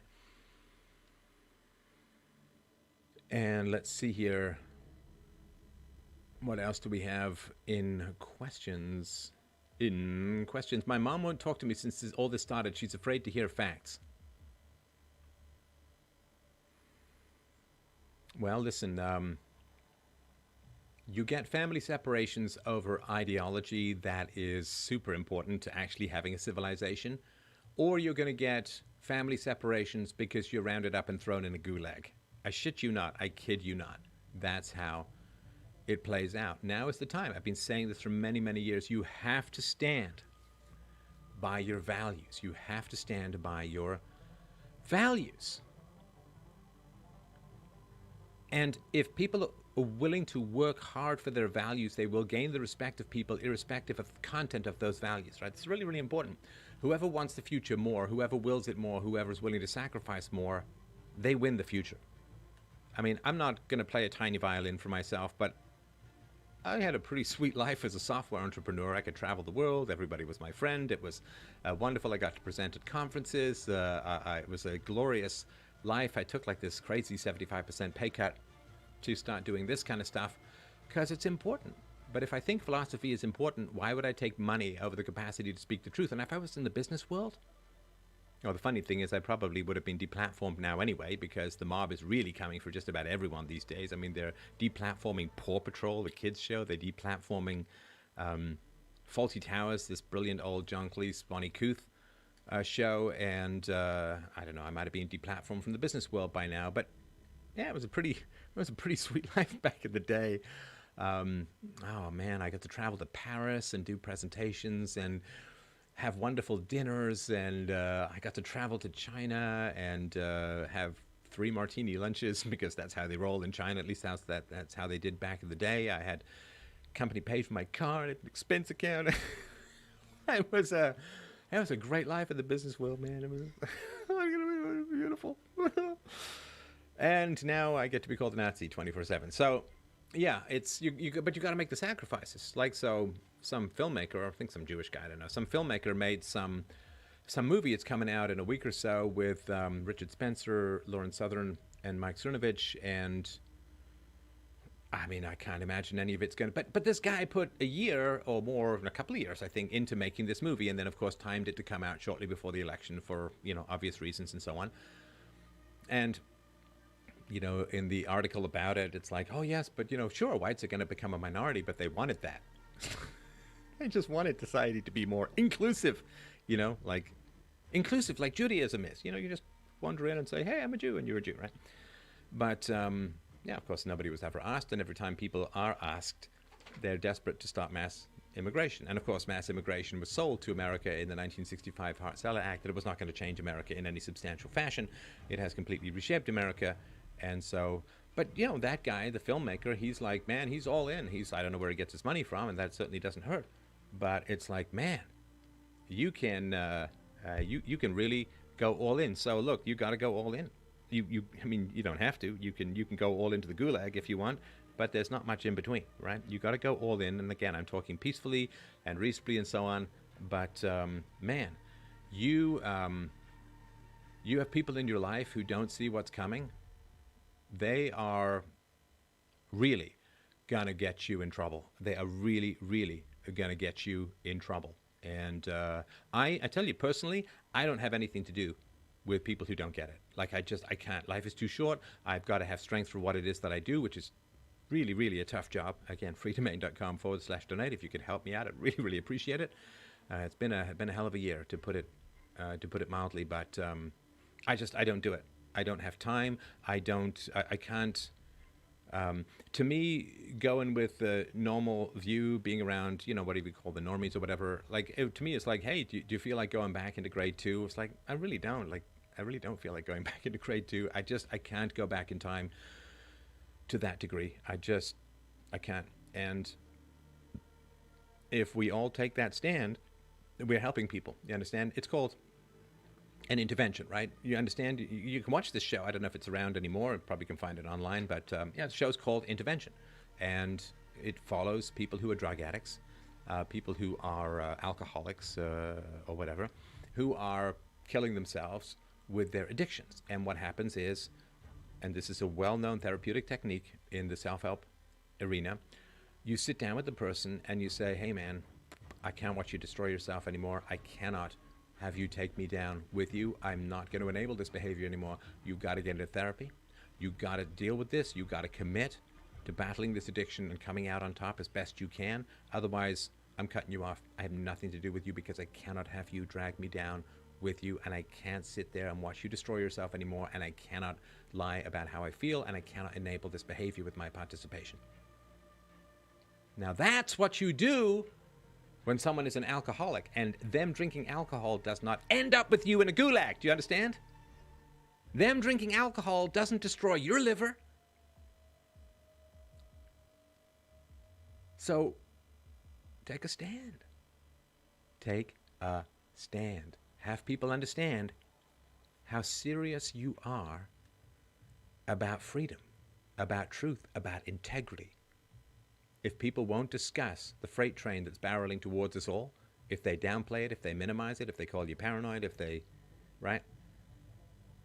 What is your life worth to you? What is your freedom worth to you? Because you're not going to get to keep those relationships anyway, because everything's going to be sundered. If the hard left Democrats, they get the presidency, they get the Senate, they get the Congress, they're not going to show any mercy, man. They are not going to show any mercy at all. All right. Any other question or comments? I'm sure there are, but my ex-boyfriend died of alcoholism at age 35. Yeah, it's brutal, isn't it?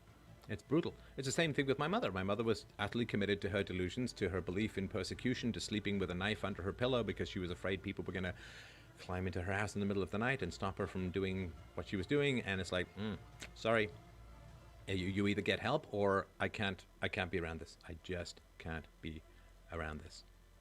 Stefan is such a boss. Has a live stream. Gonna go work out. Then slay a debate. Yes. Yes. I lost my job because of political correctness. I am so sorry, man. I am so sorry.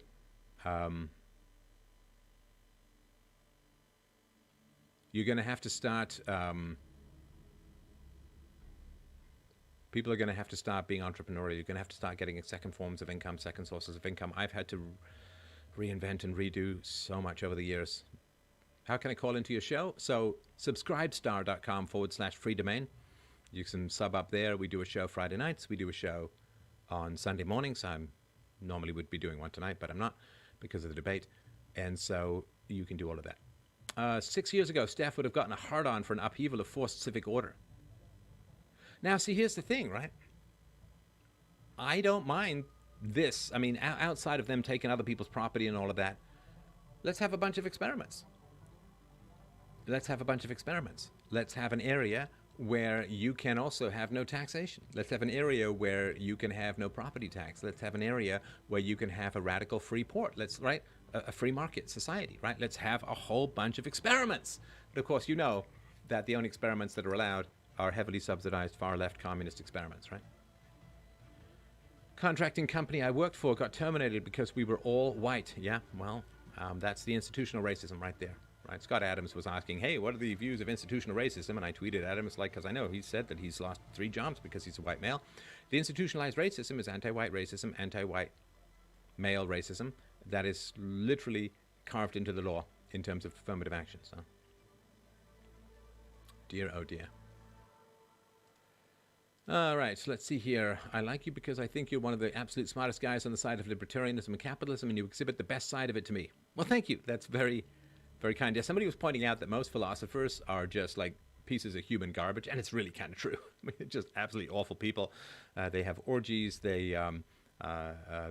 Jacques Derrida was just Sartre was a mess with his Simone de Beauvoir, his wife. They would seduce underage students and all of that. And Foucault was a sodomite sexual torturer who knowingly infected people with AIDS and was a pedophile and like just monstrous. And so people were saying, well, look, Steph has like a normal life, wife, kids, you know, or a kid and all of that. And yeah, I have a very normal life and all of that, right? On Twitter, you said that the Chaz situation's evolution was predictable. Can you explain in depth? Well, they have no price mechanism, so just giving everything away for free means that they're going to run out of things, right? There's no price mechanism, and without a price mechanism, you can't officially allocate resources, which means they're going to run out of stuff like that, right? Steph, what happens to whites when Trump gets out of office in 2024?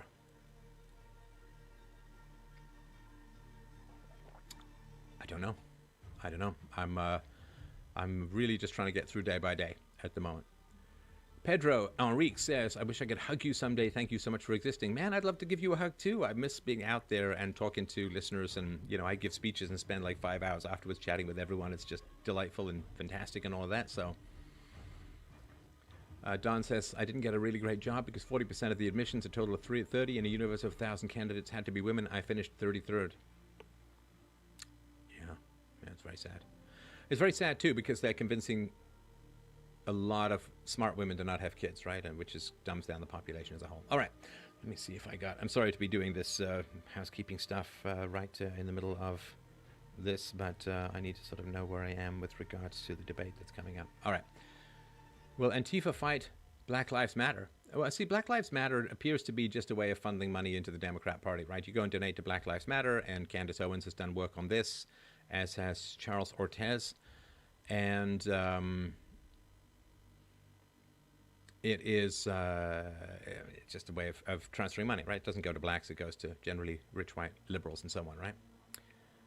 So let's see here. There was one other thing that I wanted to mention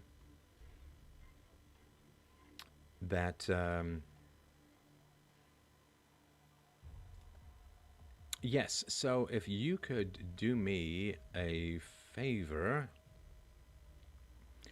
there's a fellow named Steve HSU, Steve Sue, and there's a cancel campaign that's going after him. They're going after him at the moment because he's talked about race and IQ and being on this show and a couple other things. So if you can look him up and find where he is and send any kinds of letters of support, I would really appreciate that. I don't like, of course, the idea that people get canceled for being on this show. He was on years ago. We just had one interaction, maybe two, I think. And it's a shame. So if you can give him any kind of love and support, Steve HSU, and I would really appreciate that. You know, you don't have to tell him I sent you or anything, but you know, just all of that. Yeah, mega cities, not good, right? Not good. The cities is not a good place to be. All right. Well, listen, I've got to go and get ready for the next part of my evening. I've given up on, like, I'm just going to do material. Like, I put out an hour-and-a-half speech today. I've got this. We've been going for a while now. And it's so nice to see, like, thousands and thousands of people coming out. Like, love you guys. It's just, it warms my heart, and it's a beautiful thing. And I just love you guys so much for this opportunity to talk with you. It's like what Freddie Mercury said. He can only sing as well as the audience wants him to, and I can only be as good, really, as your levels of enthusiasm and participation. So I love you guys for helping me be good at what it is that I do. Thank you so much. freedomain.com/donate to help out the show. Very, very much appreciated. Very, very much needed. I've got Can you guys hear me all right? Yep. All right, so you guys won't need to hear me for long. Let's just jump right into this. So, all right, everyone, welcome. I'm really excited for this. We've got Caleb Maupin here. He is a journalist, a reporter for Russia Today. Are those titles right? Journalist, reporter? Sure, yeah. Okay. And I think Yeah, we've got Stefan Molyneux, who is a narco-capitalist who runs Free Domain Radio, the largest philosophy channel in the world, I believe, right now. So, without any further ado, our topic today is, was the fall of the Soviet Union a good thing? So what we're going to do here is we're going to have a 5-minute introduction to arguments and thoughts on this from each side. And then it's going to be a back and forth dialogue between the two of them. We're scheduled for 90 minutes on this. And I was thinking that, Caleb, it would be best if you go first. Does that sound good to you? Sure. All right. Well, I'm glad you put this debate together. I want to thank the Blue Politics channel for putting this together. I want to say I've been debating a lot of people about these kind of topics lately, and it's refreshing because I expect that Mr. Molyneux will take this seriously. This won't de-escalate into some kind of insult comedy or something. He's a professional, I'm a professional, and we both want to get to what the truth actually is. So I'm glad to be here, and I just want to jump into it. Was the fall of the Soviet Union a good thing? That's the topic of this debate.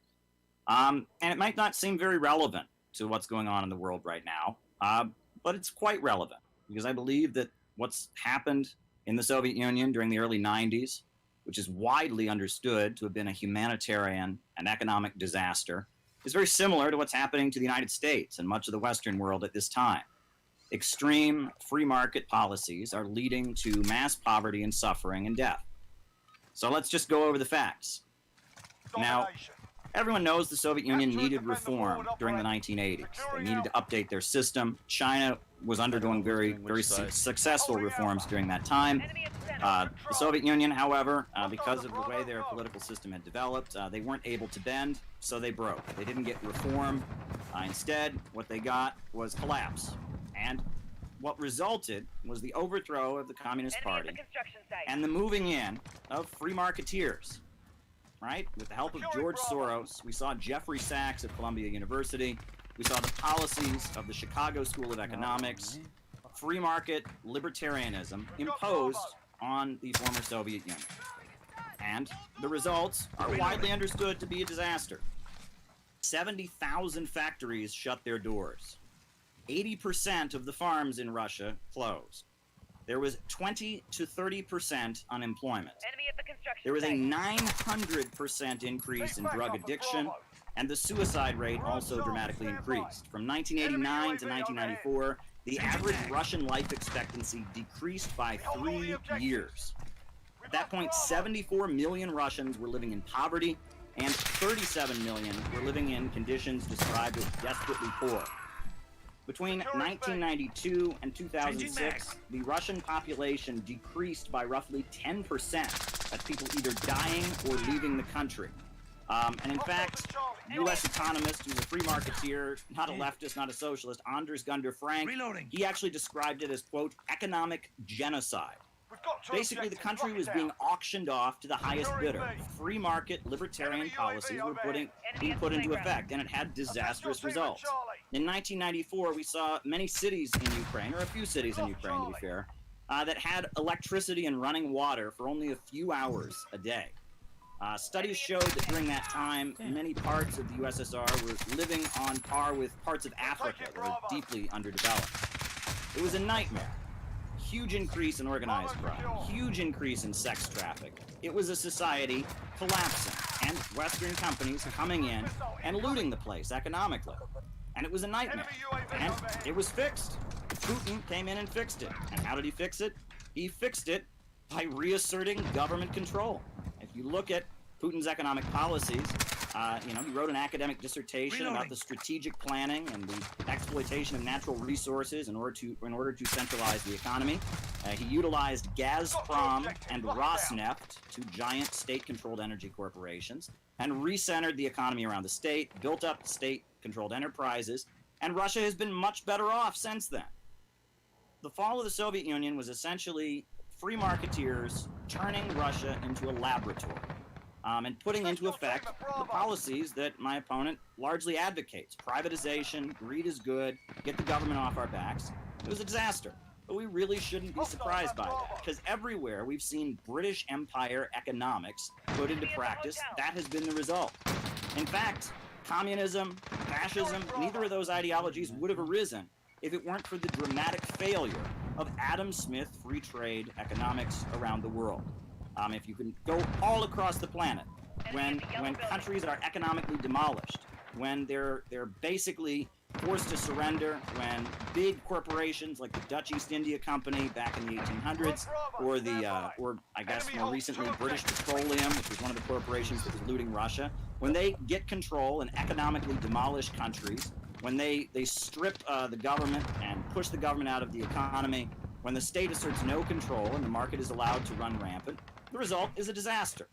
Now, I expect that we're going to hear all kinds of anti-Soviet, anti-communist cliches. We're going to hear every Solzhenitsyn horror story, every allegation, true or false, about Soviet crimes.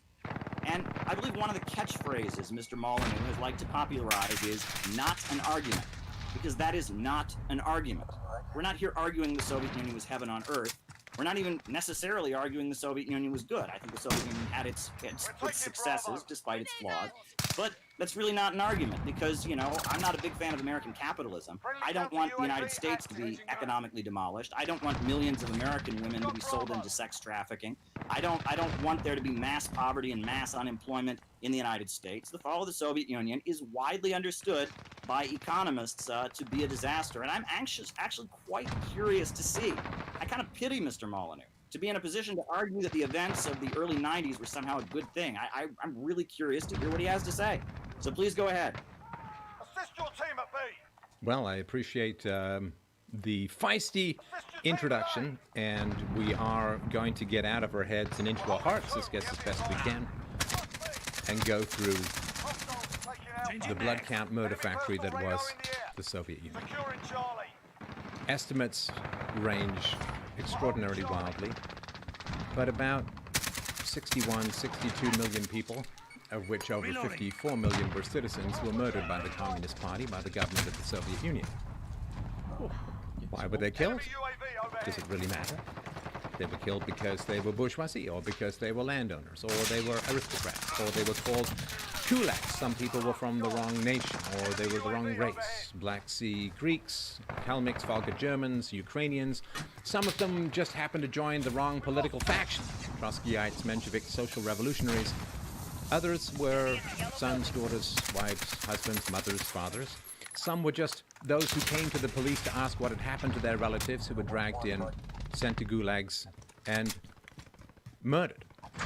Some of the victims were those who were occupied by the Red Army, Balts, Germans, Poles, Hungarians, Romanians.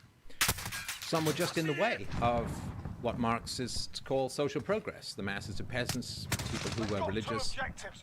Some were just eliminated because they were potential opposition, the writers, intellectuals, teachers, churchmen, of course the military high command, prior to the Second World War, high and low Communist Party members themselves.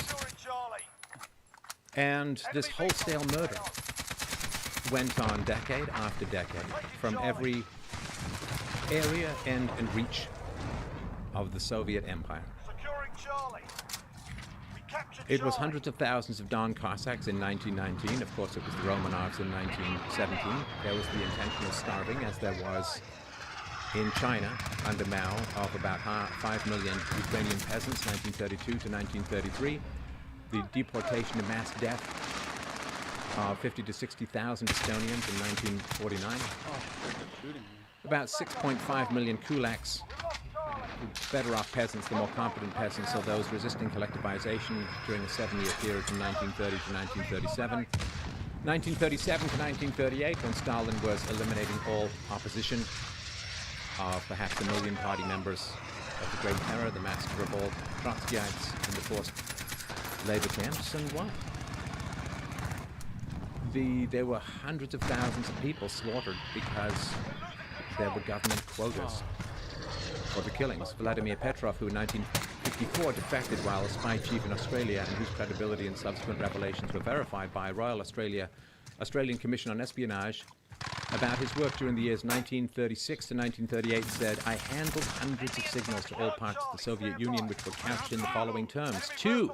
NKVD fronts, you are charged with the task of exterminating 10,000 enemies of the people. Report results by signal.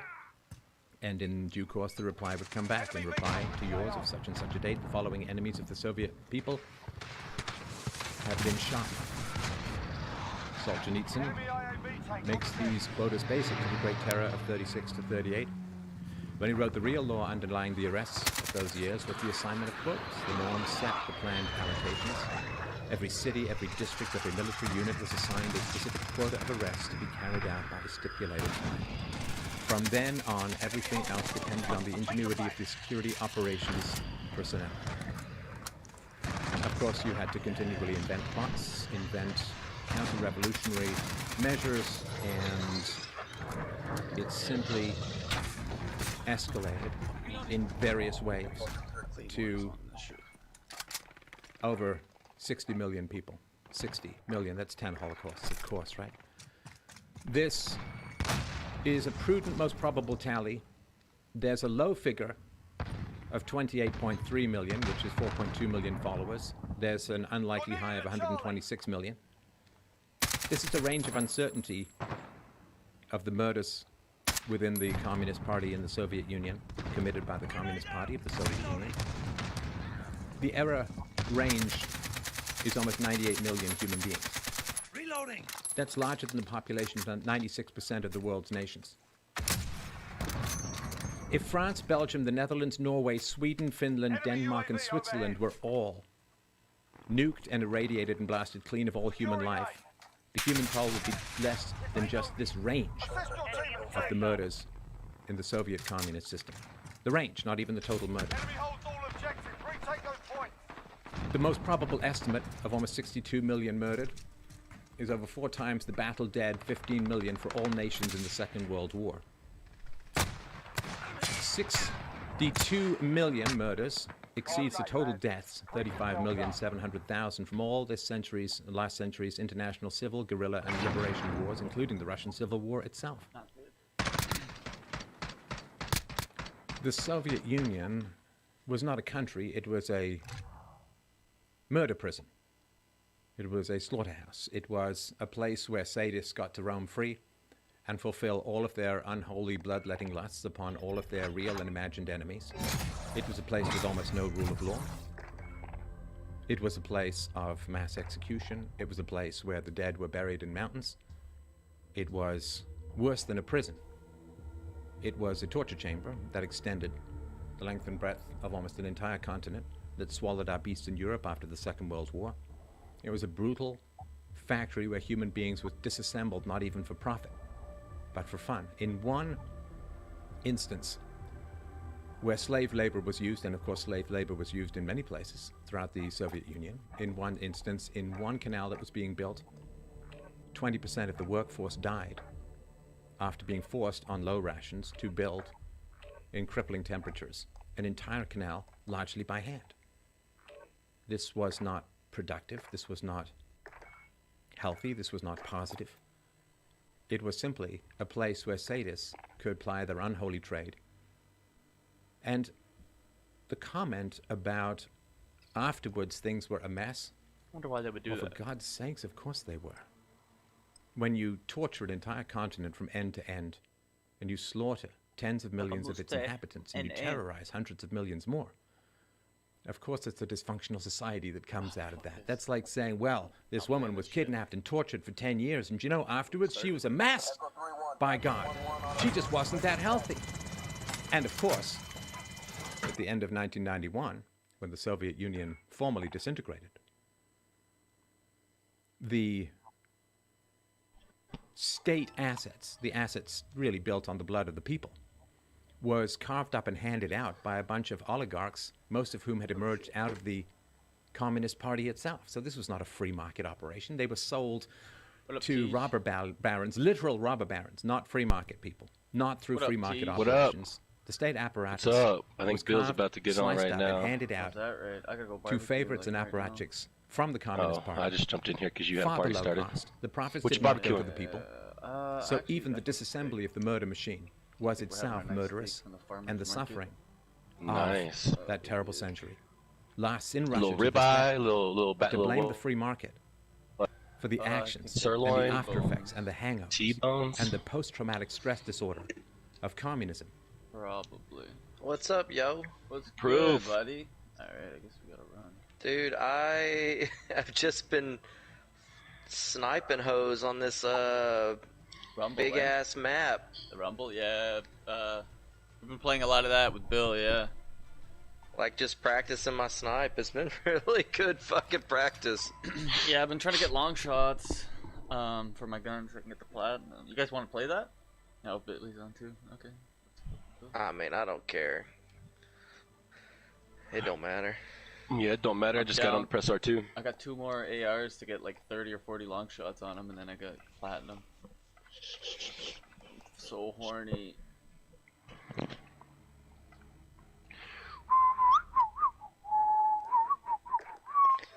Yeah, I've only got an hour, so whatever I want to do.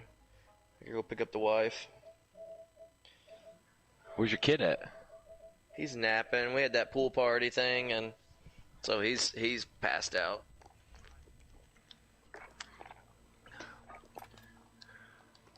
Pool party. Oh yeah, little kids pool party shit. He told me poor party. Fucking typo ass motherfucker. I was like, you're going to a party for poor people? I mean, what's the deal here, Wolf? That's fuck. I don't know. Pool. Oh, pool. Pool, poor party. Pool's closed. Pool party for. Hey, old. I gotta go cook dinner amigos. soon, so I'll probably just run Hola. too, but Cool. I'm here for it. Officially am finished painting my room. Here we go. Nice. 3.5 months later. No more broken ribs, right? No more broken ribs. I did all this on a 8-foot tall ladder with a paintbrush. Finished everything off. Oh, you did the tedious part. Yeah. So I left the roller. The roller got all fucked up, and I didn't want to go downstairs and get a roller, so I just brushed it all. Oh, like at the end here? Yeah. And what color is it again? Is it dark blue or Columbia blue? Or both? Columbia blue.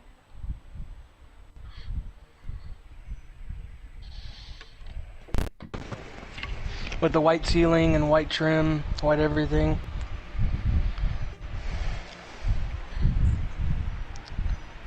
Alright, Thought it was alright. tomorrow.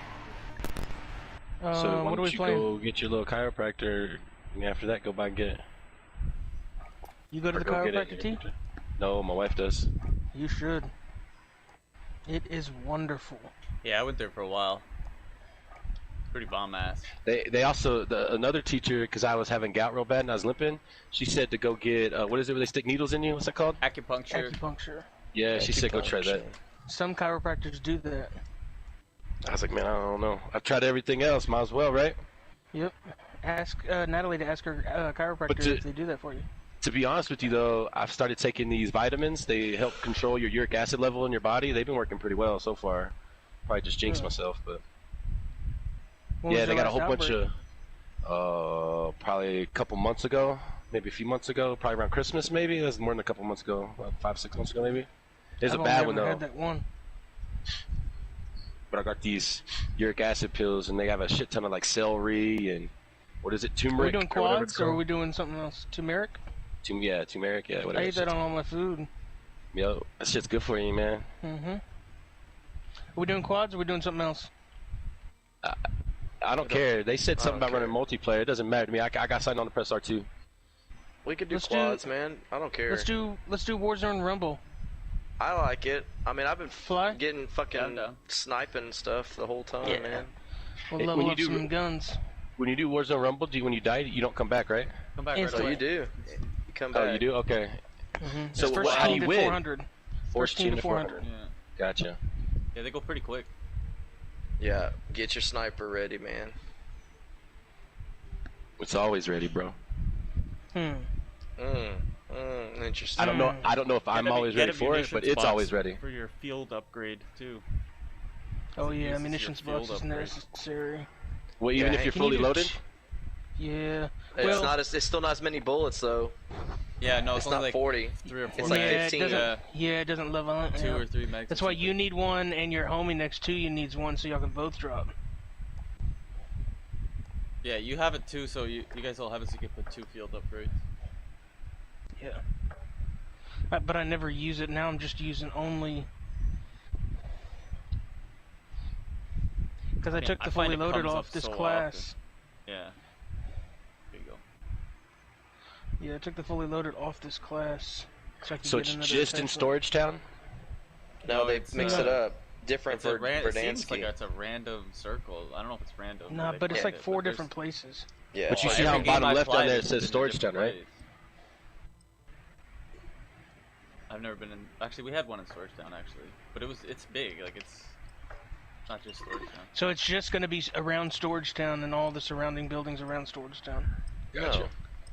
That's what this is going to be. Yes. Which one are we playing? We're playing Warzone. Rumble. It's a random area in the map, man. In this particular case, it's going to be Storage Town. Bottom left said Storage Town. Is that to give it away or anything? Yes. Oh, Yes. I didn't see that. Sorry. Yeah, I'm interested. So there must be so many different areas that they've selected. Mm-hmm. Yeah. I played 3. I played this like 7 to 10 times, and I've only played in 3 different areas. Storage Town, like I played like 5. once in the mountains, and once up there by Quarry area. But they could play all kinds of places, you know? Hospital one. I've played 2. Have been in like. Is there I had spawn one in flips a and shit like that? No. No. You always spawn at the same Oh, spot. I spawn in the same area. It's just like it kind of shifts left and right based on the way you're taking territory, like as the squads. It's kind of weird. Team deathmatch. Here they come. Attack. This shit looks crazy, bro. Yeah, look at them all coming in. It's just wild. 3 long shots, baby. 3 long shots coming in. Long shots for days, dude. Let's go, baby.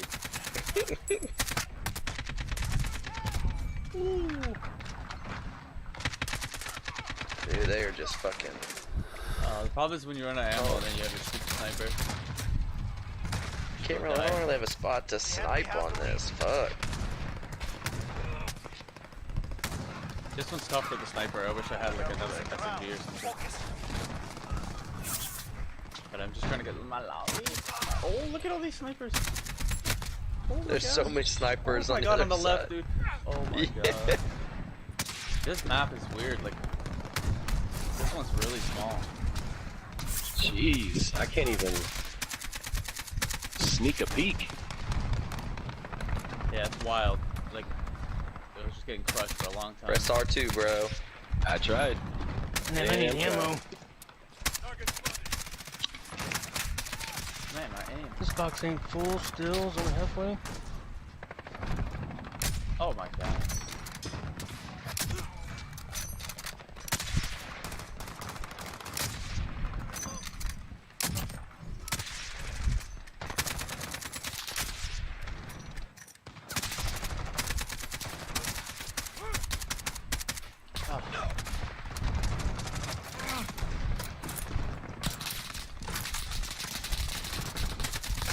Fuck.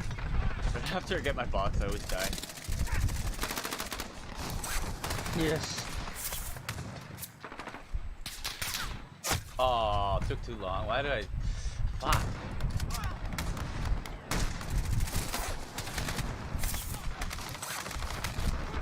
Woo.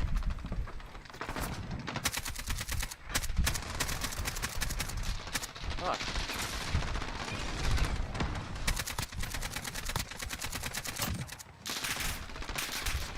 God.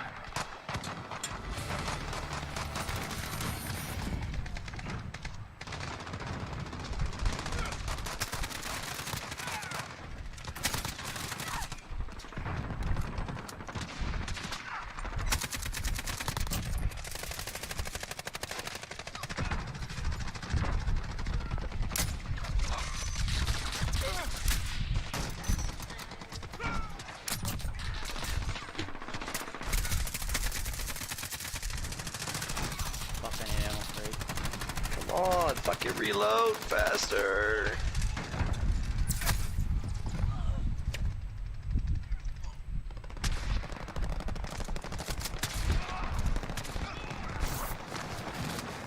God, man.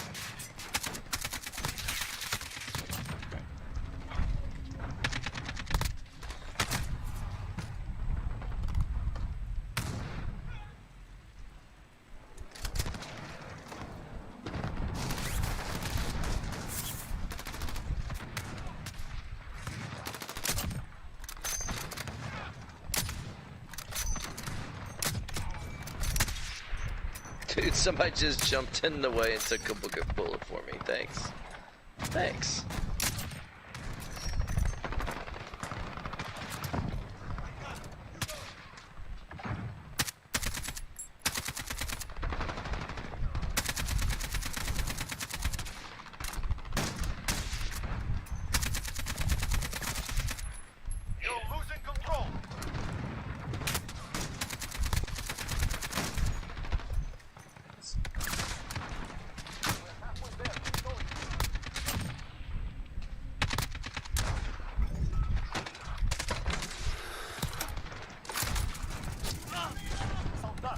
Man, they're getting closer. See them like starting to get dropping closer and closer. God damn it, get the fuck out of my way. I'm gonna get off the sniper on this one. Deployable cover is pretty clutch on this one.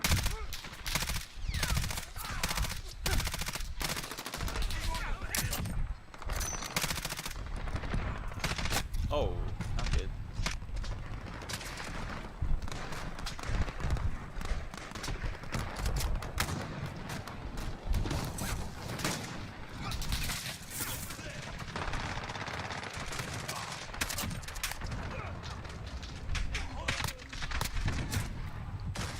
Oh, damn it.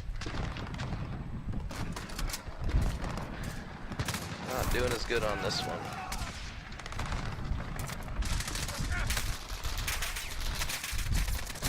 Fuck.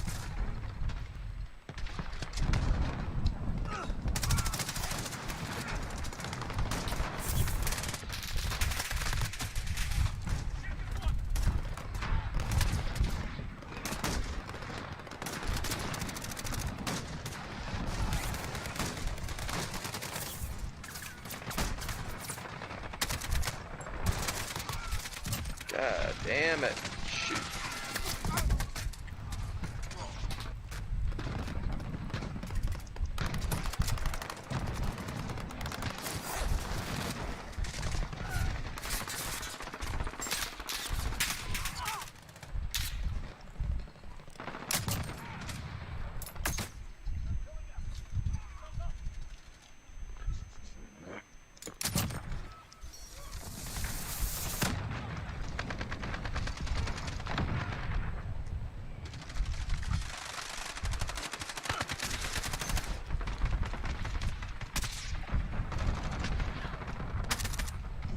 No. Fuck.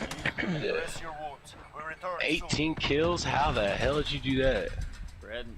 They were like all long shots, dude. I finally, at the very end, found me a little place where I could fucking get cover and see a little. Man, I can't even see anybody else. Where are y'all at? Damn, TJ, you did horrible, bro. I know, bro. I couldn't do anything. I kept scroll getting up. sniped. Even when I scroll up, where y'all at? We're at the top, top. bro. Go to the top, bro. Like, No, even when I scroll up, you're not up there. go all the way 52 up people, to the buddy. top, bro. You did. Did that to me the other, a couple times earlier.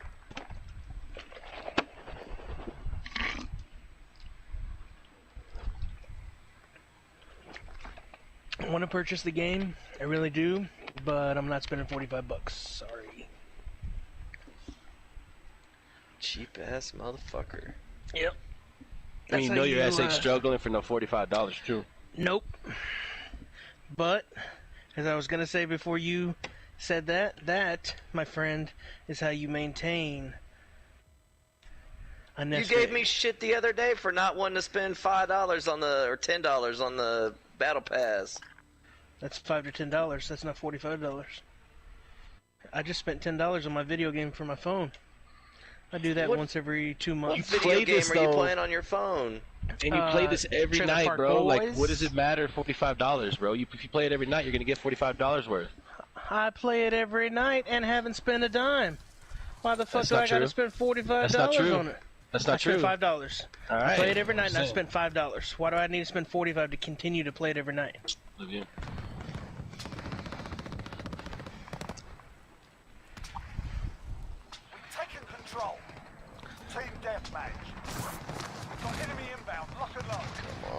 this.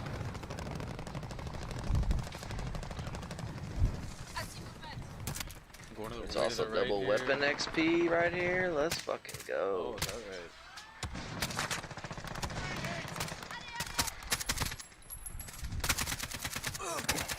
We got fucking cars and shit. Yeah, you can't see him on the map either. It's fucking. I got shot from behind. Shot to the heart, and you're too late. TJ gives love. TJ gives everything a bad name. Damn. You gonna let him talk like that about you, dog? He ain't gonna do shit, bro. He's a puss. And Christopher Reeves won't sit for this either. Fuck you. God damn it. Oh. Fuck you. Stick your head out, pussy. Damn.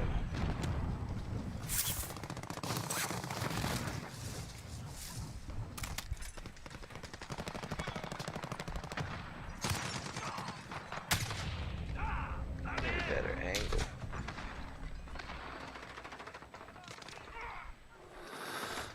God damn it. Excuse me.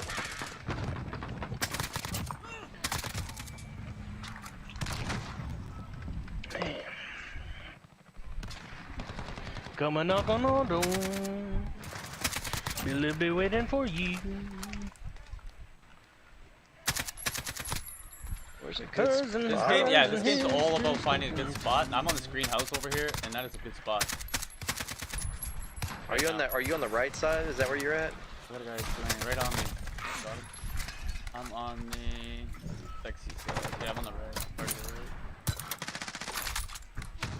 Man, look, there's nothing going on over here to the south. I'm going over here. Yeah, it's... Then we'll travel. Oh.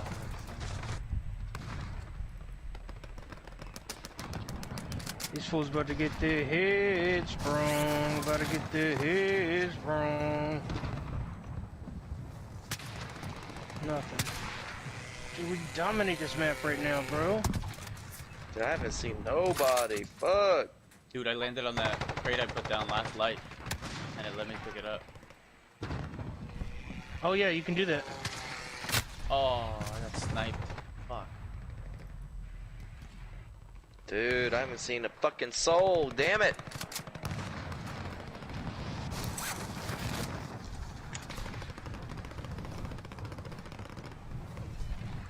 Where are these hoes at?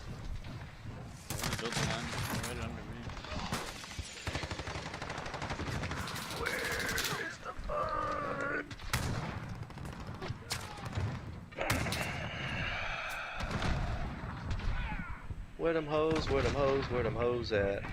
Where the hoes, where the hoes, where the hoes at? You can go pee-pee in the potty, bud? Okay.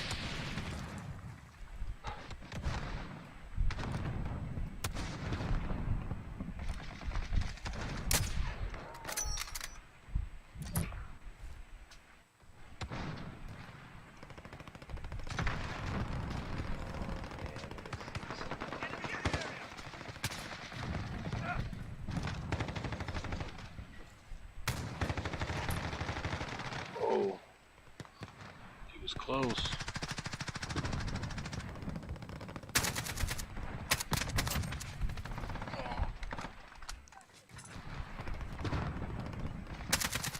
Oh.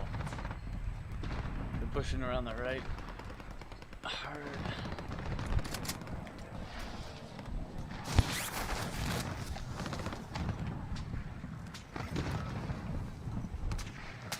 Going way up on the left now, the south part.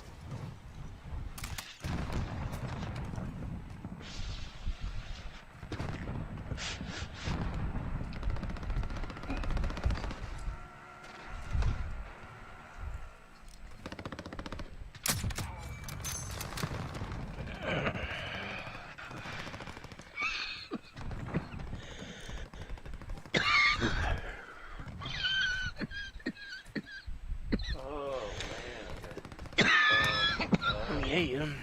Mid-game rip. Mid-game rip. This game wasn't hitting right.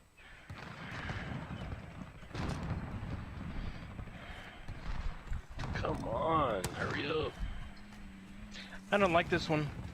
I don't like this one either. I like this one. As far as like where this is at, yeah. Their location is sort of fucked. I'm just gonna try to fucking assault rifle motherfuckers because I cannot fucking see nobody. I feel like their side has the one up on sniping. We're halfway there. Keep fighting. Did you take a nap, bud? Yeah. The whole team was over the right here. Oh no, no. I'm in the basement. Where are you at?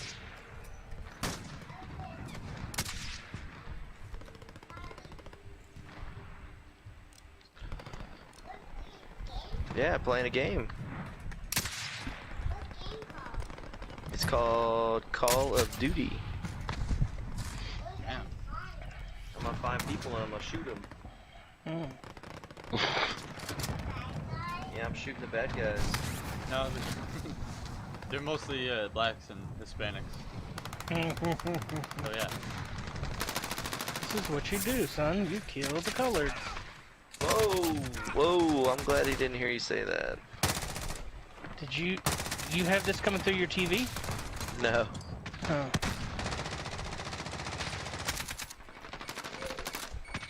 What are you doing? Are you watching a movie? What are you? Hercules? Such a good movie.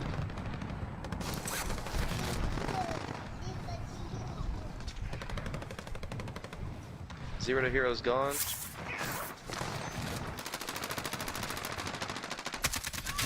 Fuck off. You're hungry. We're about to go eat, bud. We're gonna go to Frank and Lola's. Uh-huh. What are you gonna get at Frank and Lola's? Quesadilla. And mac and cheese.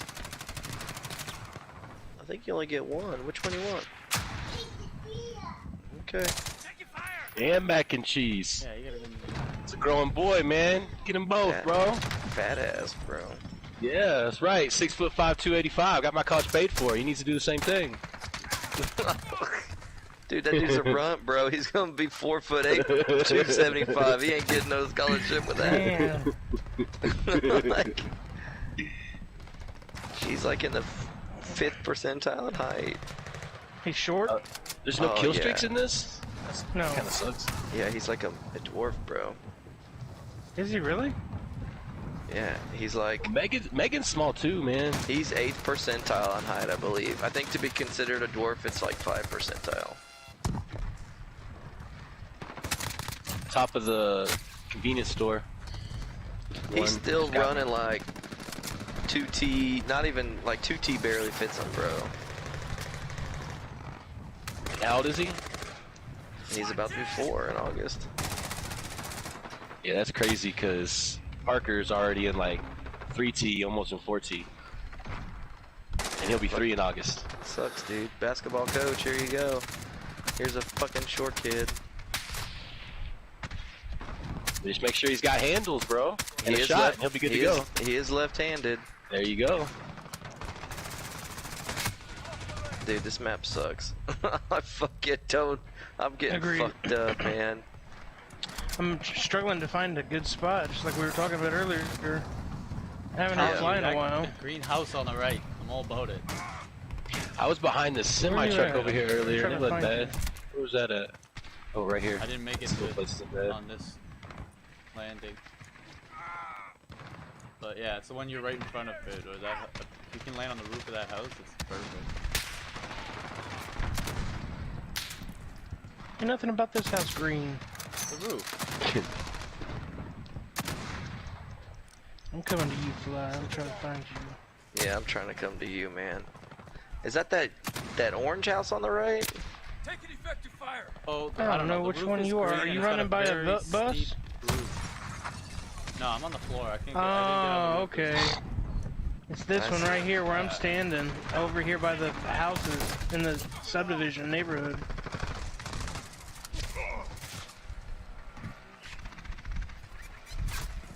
God dang it.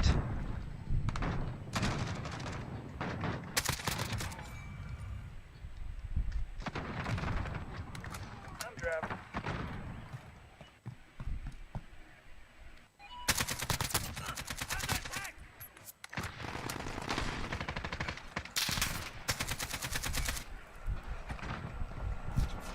Hey, I finally got a kill.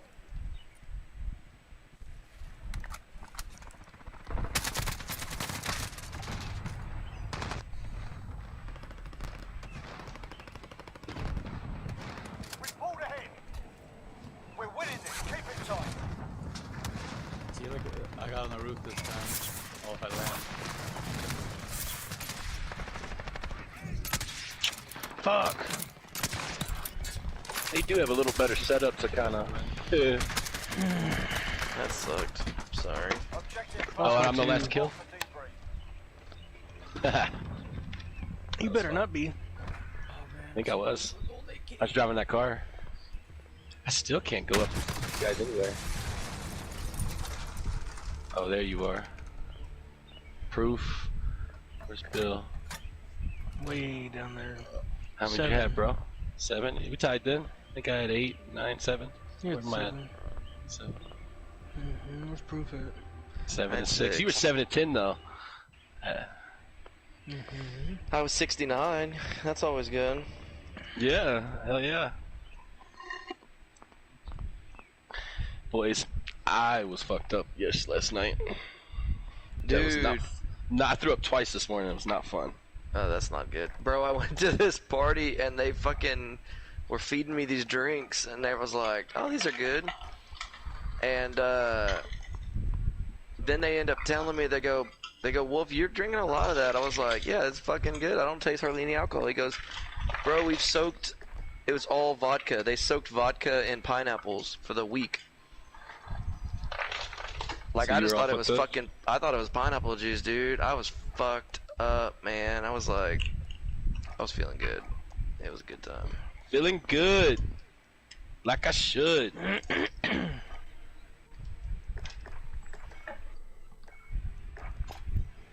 Needless to say, I've been nothing on that water today. Nothing but water. Pussy. You should be back at it again, bro. No way. That's what the wife said. You drink another beer if you feel bad. Fuck, that never worked for me. Makes it worse. Yeah, I never really liked that either.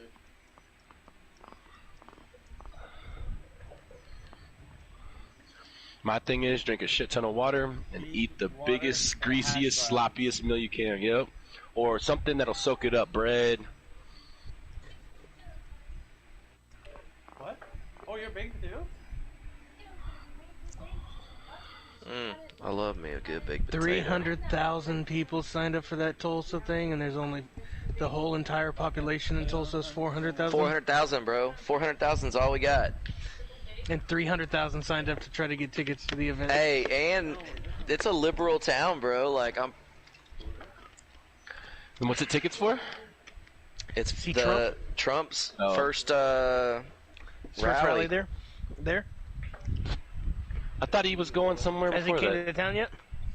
I don't remember today? him. I don't remember him coming to town the last time. Didn't he do something today at West Point? Yeah, he's convinced at West Point, didn't he? Yeah, this is gonna be his first rally though. Oh. And then they He, moved the he came here to my whatchamacallit to hometown. Jacksonville. Yeah, they were gonna do it here in North Carolina, but our governor's a stupid faggot. Is she Democrat or he Democrat?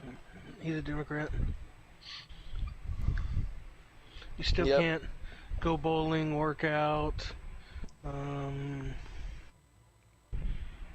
open restaurants, that kind of stuff. There's not restaurants aren't open yet? Well, they are open, but like 25% capacity and. Oh yeah. I gotta go make some food, boys. I'll be back. Damn. That lobby was taking too long. Let's get